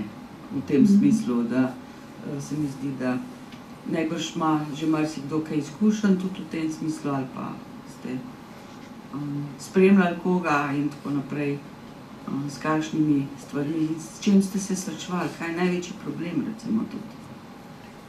To mislim, da je tudi danes namenjeno. Preden gremo na to, da se pač potem še zadnji lahko tudi kupa ali pa se vsak. No, da se vam ta čas poredi kakšno vprašanje. Misel, pa lahko sem še povem to, kar sem prej obljubila. Ko gledate te CBD pripravke na policah po raznih trgovinah, na prvi pogled CBD kapljice izgledajo čisto enake. Ampak če greste malo drobnopis brati, pa lahko vidite, da so ene narejene, kot je tista gor na vrh, ko je en kupček sladkorja, iz CBD kristalov pomešanih v nekem osnovnem olju. Pa imate pa take, ki so narejene iz smole, se pravi iz celega izvlečka iz rastline, ki je bogata s CBD-jem, pa to smolo razrečijo v osnovnem olju, to so pa te spodne kapljice. Ampak tako, ko jih pogledate, izgledajo čisto iste. Dajte vedno prebrati, iz česa je, ali je iz naravnega ekstrakta, ali je sam CBD kristal. To je ful razlika. In so delali tudi raziskavo na področju protibolečinskega pa protivnetnega delovanja, kak eden ali pa drug pripravek delujeta, koliko sta učinkovita. Tukaj so miške testirali in sicer so ugotovili to, da je cel izvleček, se pravi ta druga varianta, ki je smola razrečena v olju, da je ta druga zadeva bolj učinkovita od kristalov pri umirjanju vnetja in bolečine. Pa naprej so ugotovili, ko so probali dvigati odmerek tega s kristalom ali pa tega z smolo, kaj se dogaja, če začnemo tega več jesti. Se pravi postopno dvigovanje doze. In so ugotovili, da z dvigovanjem doze imate močnejši učinek pri celem izvlečku, se pravi tist, ki je iz smole razrečen v olju, več ko boste tega dozirali, bolj protivnetno in protibolečinsko bo deloval. Sprav večji učinek boste imeli. Pa so pa testirali tega, ki je iz kristalov. Dvigujejo dozo in na začetku je učinek raste, pa začne pa padati. In dobite efekt zvonca. Sprav malo raste, pa vi še dvigujete, ampak učinka pa ni. Pa sploh ne bo deloval protibolečinsko pa protivnetno. Mogoče kakšna je to, ne? razlika, Zdaj, naravno ali smo o sintezno. koncentraciji, kako pa pravzaprav se to jemlje, kako je najbolj priporočljiva, rekla, kdaj, podnevi, zvečer, kam se in kako, na kakšen način se to... Pred jedjo, Ja. po jedi. Ja, to mislim, da mogoče pa še danes povedati, no, treba vsakemu Zelo posebej zdajle ja, tole super, zelo dobro, da razlagati, si se ne? to spomnil. Dejansko, ja, a imaš in hel sabo, boš lahko pokazal. Ja, tukaj smo prej rekli, obstaja smola, obstajajo CBD kapljice, nekaj jih uživate, potem so lahko tudi kapsule, ki jih zaužijete, ki imajo CBD, potem so inhalacijske tekočine, sprav lahko inhalirate, potem imate CBD v obliki tudi vaginalnih ali pa rektalnih svečk, sprav za spodnjo aplikacijo, ampak kaj je najbolj osnovno in tisto najbolj, kar dejansko tudi priporočamo, da lahko začnete z nizkimi odmerki, pa postopno dvigujete, vzamete CBD kapljice. Ampak ne jih zaužiti tako, da jih s hrano, ali pa v čaju nakapljate pa popijete, ker boste izgubili zelo veliko učinka CBD-ja. Ker preko prebavil, se pravi prebavila vzamejo svoj davek, manj se ga absorbira prek sluznice, pa še jetra ga delno nevtralizirajo in ga v krvni obtok in do vaših celic, kjer je potreben, pride malo. Zato CBD kapljice obvezno nakapljajte pod jezik. In pustite tukaj, da se vsaj, če le lahko ste tih 5 minut, ne, bilo najboljš, pa neč pit, pa neč jest, da se lahko te učinkovine prek drobnih žilic na sluznici absorbirajo direkt v krvni obtok. To je najboljša varianta. Zdaj je to, delate enkrat, dvakrat, trikrat na dan, fajn je, da razporedite na čim več odmerkov, se pravi vsaj 3-krat, ali pa vsaj zjutraj pa zvečer, odvisno pač od tega, kakšen odmerk rabite, da ne nakapljate vse naenkrat, ne, ker tudi telo ne more vse naenkrat absorbirati. Pa tudi sam učink CBD-ja v telesu postopoma po parih urah začne izgubljati se. Ne.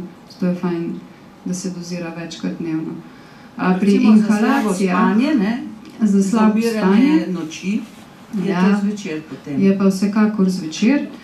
Za slabo spanje je tudi en nov pripravek, ki je iz CBG-ja. To je iz še enega kanabinoida, ki je oče baje vseh kanabinoidov in THC-ja in CBD-ja, iz njega dejansko vsi ti nastajajo. Je pa zelo fajn za vse, ki imajo nespečnost, se pravi. Tega se pa dejansko samo zvečer, 2 uri pred spanjem nakaplja. Jaz ne vem, če vi opažate, ampak jaz sem v stiku samo še z neverjetno veliko ljudmi, ki zdaj se jim to dogaja, ne, zadnje leto, jaz ne vem, a je epidemija nastala, ali so pa začeli razne stvari nas pač teps po glavi, od raznih IT-jev in teh aparatur, s katerimi smo Sevan, računalnika, ki delamo z njim celih 8 ur, veste. 10 let nazaj smo delali z njim nekaj ur na dan, ne? Zdaj pa pravzaprav cel delovni proces, razen v veliki večini poklicov je popolnoma za mašino. Ne? Skratka, vidim, da se v tem ogromno pogovarjamo in nespečnost je ena velika, ne vem, mislim, da epidemija tega trenutka. Ja, in dejansko kanabinoidi lahko pomagajo, s tem, ko pa boljš spimo, pa telo regeneriramo, psihofizično se potem tudi boljš počutimo, ne? Več energije za vse vsakodnevne. Je zdaj kakšno vprašanje, mogoče, ker se da čas, evo počas, najprej bo gospa, evo, prva je dvignila, pa ženske imajo prednost. Izvolite. Če se na primer te pripravke CBD-ja tepe mogoče s C-vitaminom, ki ga jemlješ, pa potem s kakšnim... Če se tepe CBD s C-vitaminom, gospa sprašuje, ali pa s kakšnimi drugimi D-vitamini in kaj takega, ne, zdaj le D-jemo, ker ni sonca in tako, evo. Ali pa z zdravili. Ali pa z zdravili, ja. Gremo najprej z zdravili, no, pa bomo pa še na ostale. Naprimer, tudi Nemčija je mnenja, sploh njihova zakonodaja, da pripravki s CBD-jem do 5% se ne bi tepali tudi z ostalimi zdravili, ki jih že uživate, ne. Se pravi, za tlak, za diabetes, ne vem, karkoli od tega imate, ne. Kar gre več kot 5%, je pa treba že paziti na, ne vem, mogoče zmanjševanje enega, mogoče sploh ni Mogoče se potrebno več takrat res sinteteznih tudi zdravil posvetovati jesti, s ne. kakšnim zdravnikom, če želi Tako, v to ja. smer se pogovarjati, Ja, ne, zdaj tisti, ki ja. upajo, okej. Kadar gre Eni se za- še to bojijo. Ja. Kadar gre za večje odmerke od 5% ne, kapljice. Drugače za C-vitaminom, če bi ga recimo CBD skupaj s C-vitaminom zmešali, potem ni fajn, da imate to v eni flaški, pa potem to uživate. Ne. Razen, če je C-vitamin v pravi obliki, da ne pride do te interakcije, kar je na primer pri CBD-X-u. Tukaj je C-vitamin tak, da se ne motita, ne CBD, ne C-vitamin. Iz varnosti pa mogoče lahko naredite vsaj, ne vem, 2 urce razmaka, ko jemljete C-vitamin ali pa CBD. Ne. Zjutraj C-vitamin, zvečer pa CBD. Pa niti bo ne dovolj. spi. 2 urce zamika komot. Pa Če teh čisto že začetnih, prav ne. želite ful paziti na to, Ja. ampak mislim, da tudi če bi ga sočasno vzeli, Ja. ne bi bil problem. Izvoli, ti imaš zmer pametna. To sem mislil vprašati, tam ne imate dodan osnovnemu olju, razrečen v osnovnem olju. To se pravi, to je, a je to samo po sebi pomembno, da je to konopljenemu olju, a je to tudi kakšen drug. O ne, tukaj so tudi ful razlike, seveda. To je pa treba povedati. Ja, recimo, hvala, kar ste povedal. Najslabše, naprimer, če razrešite CBD kristale v konopljinem olju. A najslabše. Sej to ne počne nihče sam, to kupimo, ne? Kupimo, to ja. smo zdaj dejali. Sej ti gre za nakupimo to- kristalov, pa jih pol doma malo mešamo. Ja, gre za to, da konopljino olje je zelo slabo obstojno. To pomeni, da boste take kapljice tudi mislim, da je nekje pol leta, maksimalno 1 leto, mogli porabiti. Najbolj obstojno je, na primer, so te trigliceridi srednjeverižni iz kokosovega olja. Ne. In če je naravni izvleček zmešan v tem kokosovem, No, ampak te recimo, ki gre za imate vi, kakšno obstojnost, olje ja. je v vaših ja. produktih? To je ta, iz trigliceridov Glicerid kokosovega olja. Ja. No, ta že sam na sebi tudi kar. To je zelo kvalitetno, kvaliteten. obstojen na oksidacijo in Recimo dejansko pri 2 holesterolu leti spet take trigliceridi kapljice so zelo v zdržijo. redu, ne? Ja, ja. Vse skupaj tegne, je tako. Ja. Dobro. Ja, tole sem še mislil. Visoke vsebnosti, čez 80 To se pravi, se prej omenila ali ima maslo kosovo. olje, rastlinsko olje, kakor Tisto pač ima visoko. povzroča vnetje. Sam jaz pod rastlinsko olje tudi razumem laneno olje. Ja, ne, niste Niste poslušali, to sem prej omenjala na temo resnici Holesterol. resnici in zmote o holesterolu. Ja. Kako so nas desetletja prepričevali, da je To je vse. maslo škodljivo, pa da je koristna margarina, pa je gospod rekel še rastlinska olja, ne, so rekli, da so koristna, dejansko so nam pa vnetja povzročala. Tukaj gre za tiste, ki veste, pa ste brali. Ne. Tukaj gre za rafinirana rastlinska olja, Rafinirano. sončnično, koruzno rafinirano olje, ki dejansko Ja, to pa prej ni. niste rekla. Ja. Pa bil jaz Ni tema, ampak rafinirana olja so jasno, ne? Tle ne gre To za mišljeno. orehovo olje, sezamovo in Tako. ta Hvala. visoko Laneno, kvalitetna, konopljino, hladno seveda. stiskana, ne? Ja, To ja. je bistvo, ja. Še kakšna roka? Ne. Vse vemo. Kakšna izkušnja. Kaj pa, če se zdravnik noče pogovarjati? Ga pa zamenite. No, slovenska zakonodaja dopušča, da si sami izberemo zdravnika in seveda. boš pa spet 5 let. Malo je bilo cinično rečeno, ne, ampak jaz moram reči, da se nekateri So- že. so Ampak izjeme. večkrat od nas Ja. iščejo oni informacije kot nasprotno, ne. Izvolite. Kaj pa izberi si drugega zdravnika, pa pride dekle pa išče zdravnika po ambulanti, v Domžalah pa jo noben ne vzame, ker so vsi polni. No pa še v Domžalah še kakšnega najde, nekih pa sploh ni. Najboljše je pa, da jih čim manj, ali pa da jih sploh ne rabiš. No, ampak dejstvo je, da ko se bo v našem prostoru več govoril, ko se bo več okroglih miz organiziral, ko bo več simpozijev, seminarjev za široko javnost in določene ciljne skupine, je dejstvo, da se bo odzvalo določeno število stroke tudi. In jaz še vedno mislim, da moramo ogromno tudi sami narediti, da motiviramo take shode oziroma take okrogle mize, mogoče tudi diskutativne pogovore. In dejansko tudi med mladimi, Ker mlade smo zdaj kar malo odrinili, so prepuščeni sami sebi, ker če smo mi sami sebi prepuščeni, potem si predstavljate, kaj mladina danes počne. In kako se oni pogovarjajo, dogovarjajo in kaj oni počnejo. Pač imamo svoje otroke in nekateri imamo tudi vnuke, ampak dejstvo je, da če te informacije v prostoru ni in ne naredimo nič na tem, potem tudi pričakujemo posledice, ki bodo temu primerne. Imamo občutek, da to, kar pravimo zdaj zdravniki gor, zdravniki dol, mislim, da je najlažje kritizirati, ampak dajmo nekaj narediti za to, dajmo zahtevati, dajmo kot ljudje pobudo, dajmo pisati tekste, dajte biti na tem tisti, ki ste aktivni in imate določeno stroko, dajte štartati s temi zadevami, dajmo na internetu in povsod druge malo sprožiti določene zadeve, brez neke agresivnosti in brez neke sile, ampak dajmo poklicati to, kar nas zanima nas zdravje in to, kar smo danes sredili. In to je dejstvo, to so dejstva, samo nekaj moramo narediti. Ker ozaveščanje ni samo to, da ti človeku poveš. Ozaveščanje je takrat, ko ti človeku poveš, je on dojel, sprejel in potem tudi nekaj naredil na to temo. Takrat dobimo dejansko kolektivno zavest družbe na precej visoki ravni. Do tistega trenutka pa govorimo samo o kolektivni informaciji, ne pa o ozaveščenosti. No, sej. Jaz bi te tukaj dopolnila, ne, to sem prej tudi rekla, cinično rečeno, dejansko je veliko zdravnikov, vse več, ki jih zanima. Prvi korak je narejen. Jaz sem sama doživela, jih zanima, sprašujejo, želijo, da jim tudi povemo, kakšne so reakcije, recimo pri posameznih, rekla, teh boleznih. In največji uspeh bo dosežen takrat, ko bo seveda ta naša informacija in to pravzaprav, da mi tudi povemo, ne, da se ne bojimo tega povedati zdravnikom, ker tukaj mislim, da vsaj pri konoplji, tudi na onkologiji in mrski, tukaj je zdaj že preboj vendarle narejen in več toliko odpora, ko bodo zdravniki začeli sami spet raziskave, ne, in ko bodo se spravili v to, da bodo pravzaprav na primerih delali, ne.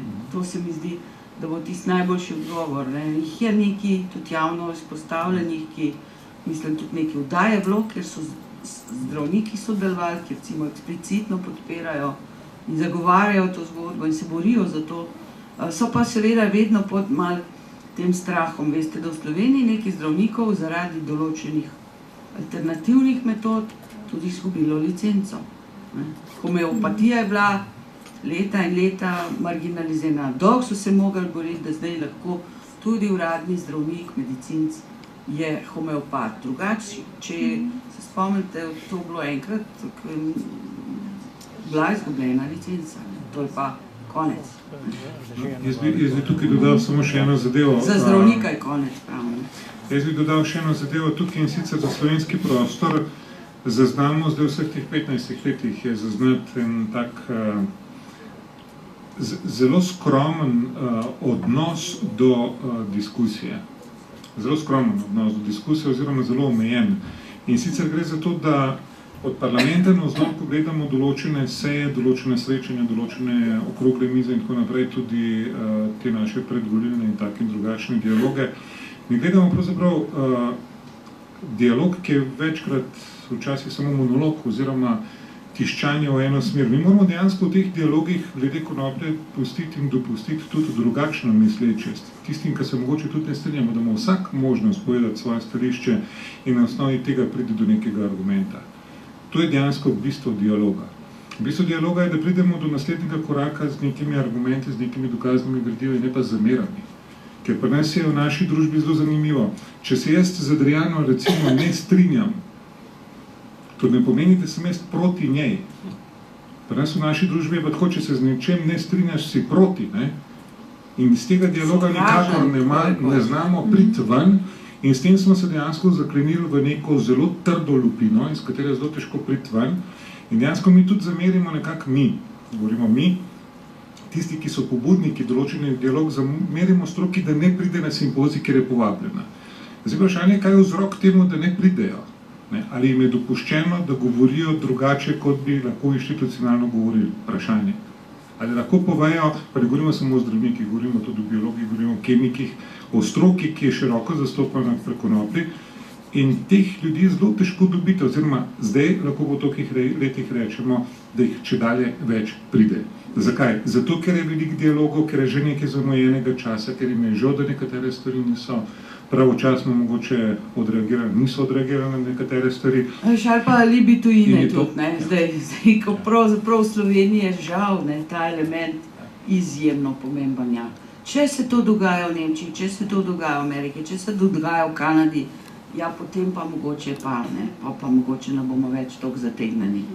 Žal, to je slovenska miselnost, ne, in seveda zdaj nas tle tujina rešuje, prehiteva, dela na tem in tam teh tabujev res ni več, ne, se tudi to dogaja z roko v roki, medicina in vse te stvari, ne, in mogoče bo pač to pomagalo pri nas, tisto, kar je zunije, pač malo več vredno in sveto, ne. Družba mora nekaj narediti, družba mora nekaj zahtevati, družba mora premakniti, to valovanje mora priti dejansko od uporabnika. Valovanje pa od vas, ne, jaz vem in vas poznam veliko tle not v prostoru, ker ste to ali vi ali vaši sorodniki uporabljali, ta debata mora iti med ljudmi in tam bomo največ tudi naredili in do vaših zdravnikov.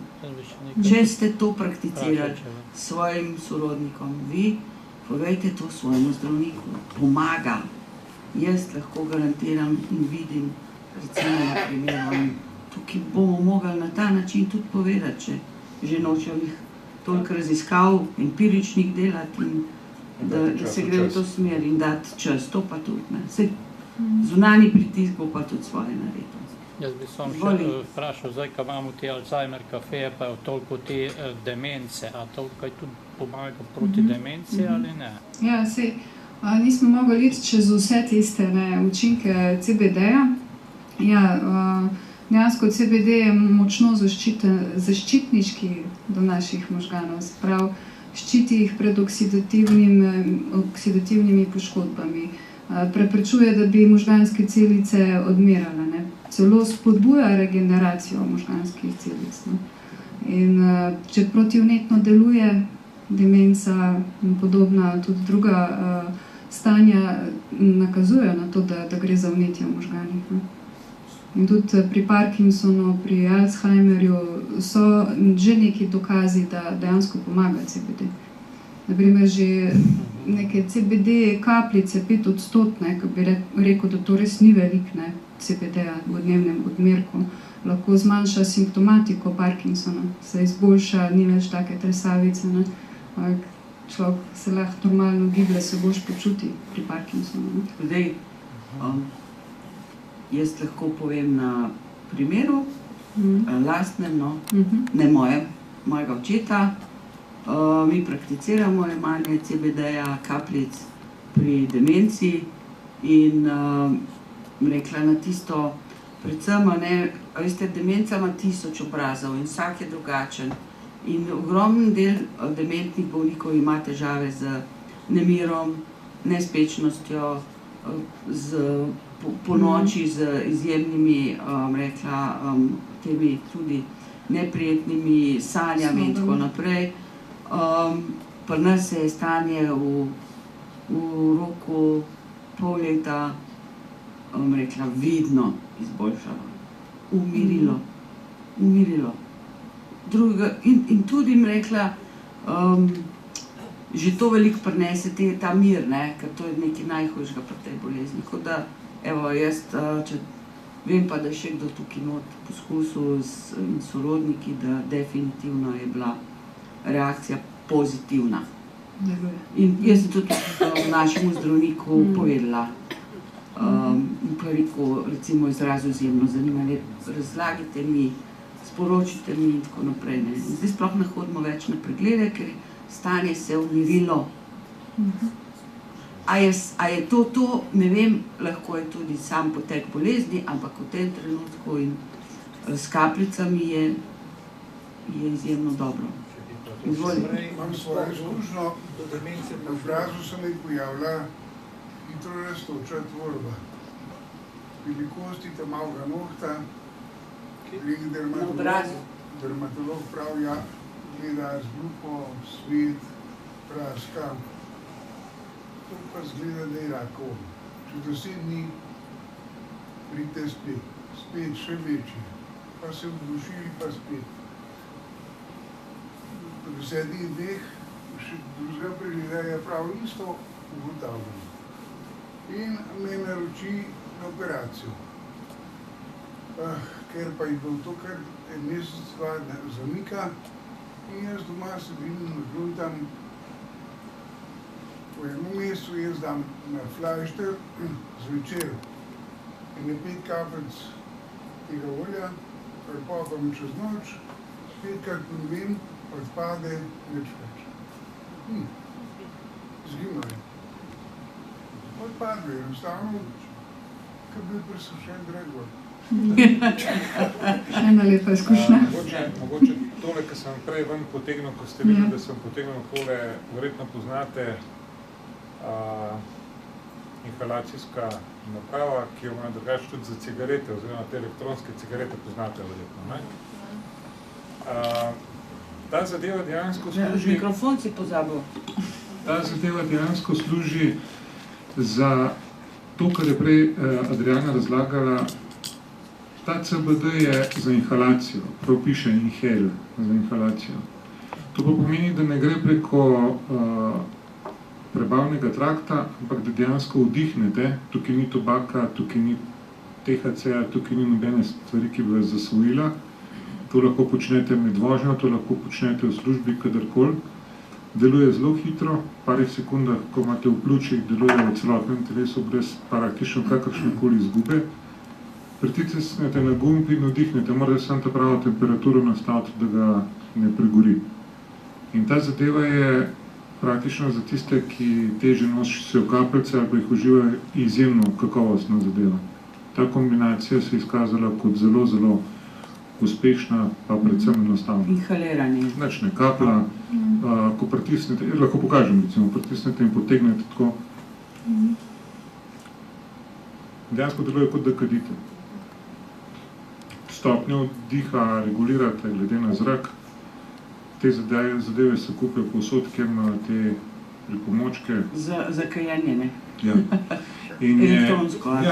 In zadozirate toliko v to flaško, v to glavico, kolikor pač vsebuje, in s pritiskom aktivirate na določeno temperaturo, da se digne, se aktivira in inhalirate. Koliko smo rekli 30, tako Ja, na 30 vatov.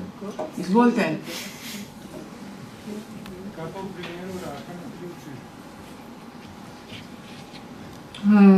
Kaj? Da, ista velja. Kakorkoli vedemo, je to podpora pri zdravljenju, vedno. Mogoče, če gre za razdraženost samih tkiv v pljučih, je boljš varianta kapljice. Oziroma smola, če je že potrebna večja količina, ampak to je domena spet zdravnika, ne? Dokler se vnetje toliko ne pomiri, da bi lažje telo sprejelo CBD tudi preko pljuč. To je isti nasvet, če je kop. Ja, pri kronični obstruktivni bolezni pljuč isto. Boš kapljice pod jezik kot pa inhalacija. Pri inhalaciji mogoče samo to dodam, ki je rekel, res je super, res hitro začne delovati CBD v tem primeru, zato ker preko pljuč, hitro prek mešičkov v pljučih pride CBD v kri in na mesto delovanja. Pri kakšnih bolečinah, glavobolih, recimo je to super, ker takoj popusti. Bolečina je pa tudi treba paziti na to, da CBD na ta način vnešen v telo, tudi zelo hiter mu učinek pol pade. Dlje traja, naprimer po kapljicah ali pa če ga v kapsulah recimo zaužijete. Tako da to je fajn, naprimer, dopolnilo CBD kapljicam. Ob primerih, da se pojačajo glavoboli, bolečine, pa še inhalirate. Ali pa kakšne alergije, naprimer, tudi zelo pomiri. Dobro, jaz mislim, da smo že kar dolgi. Vesela sem, da, ne vem, mogoče smo se danes prvič tako res javno pogovarjali o Domžalah, o konoplji. Ne vem, nisem še zasledila, kaj pa Domžalec prav, mislim, da ne. Tako da sem vesela, da smo prebili tudi ta, bom rekla, zid tu, ker si bojo ljudje lahko pogledali na Domžalcu. Upam, da jih bo še več, ki bodo prisluhnili temu. Vam hvala, da ste bili tukaj.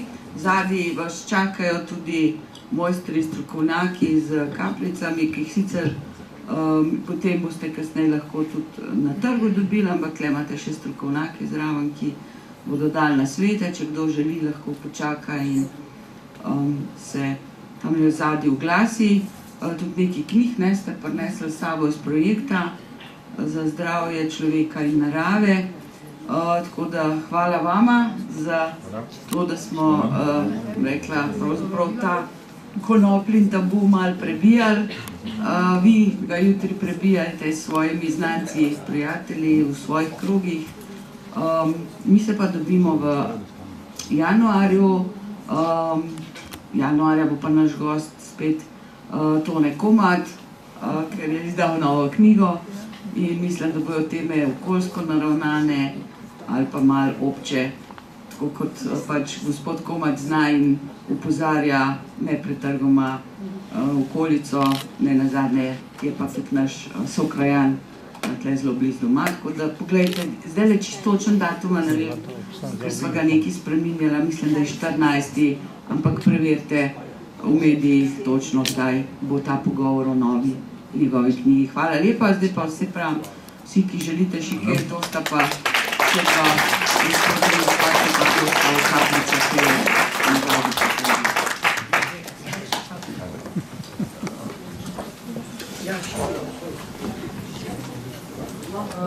Da recimo jaz pri mojih starših, jaz rekel tak probaj, sta prišla do 6, jaz začnem v 3. Mama rekla, recimo super parking, pa 3.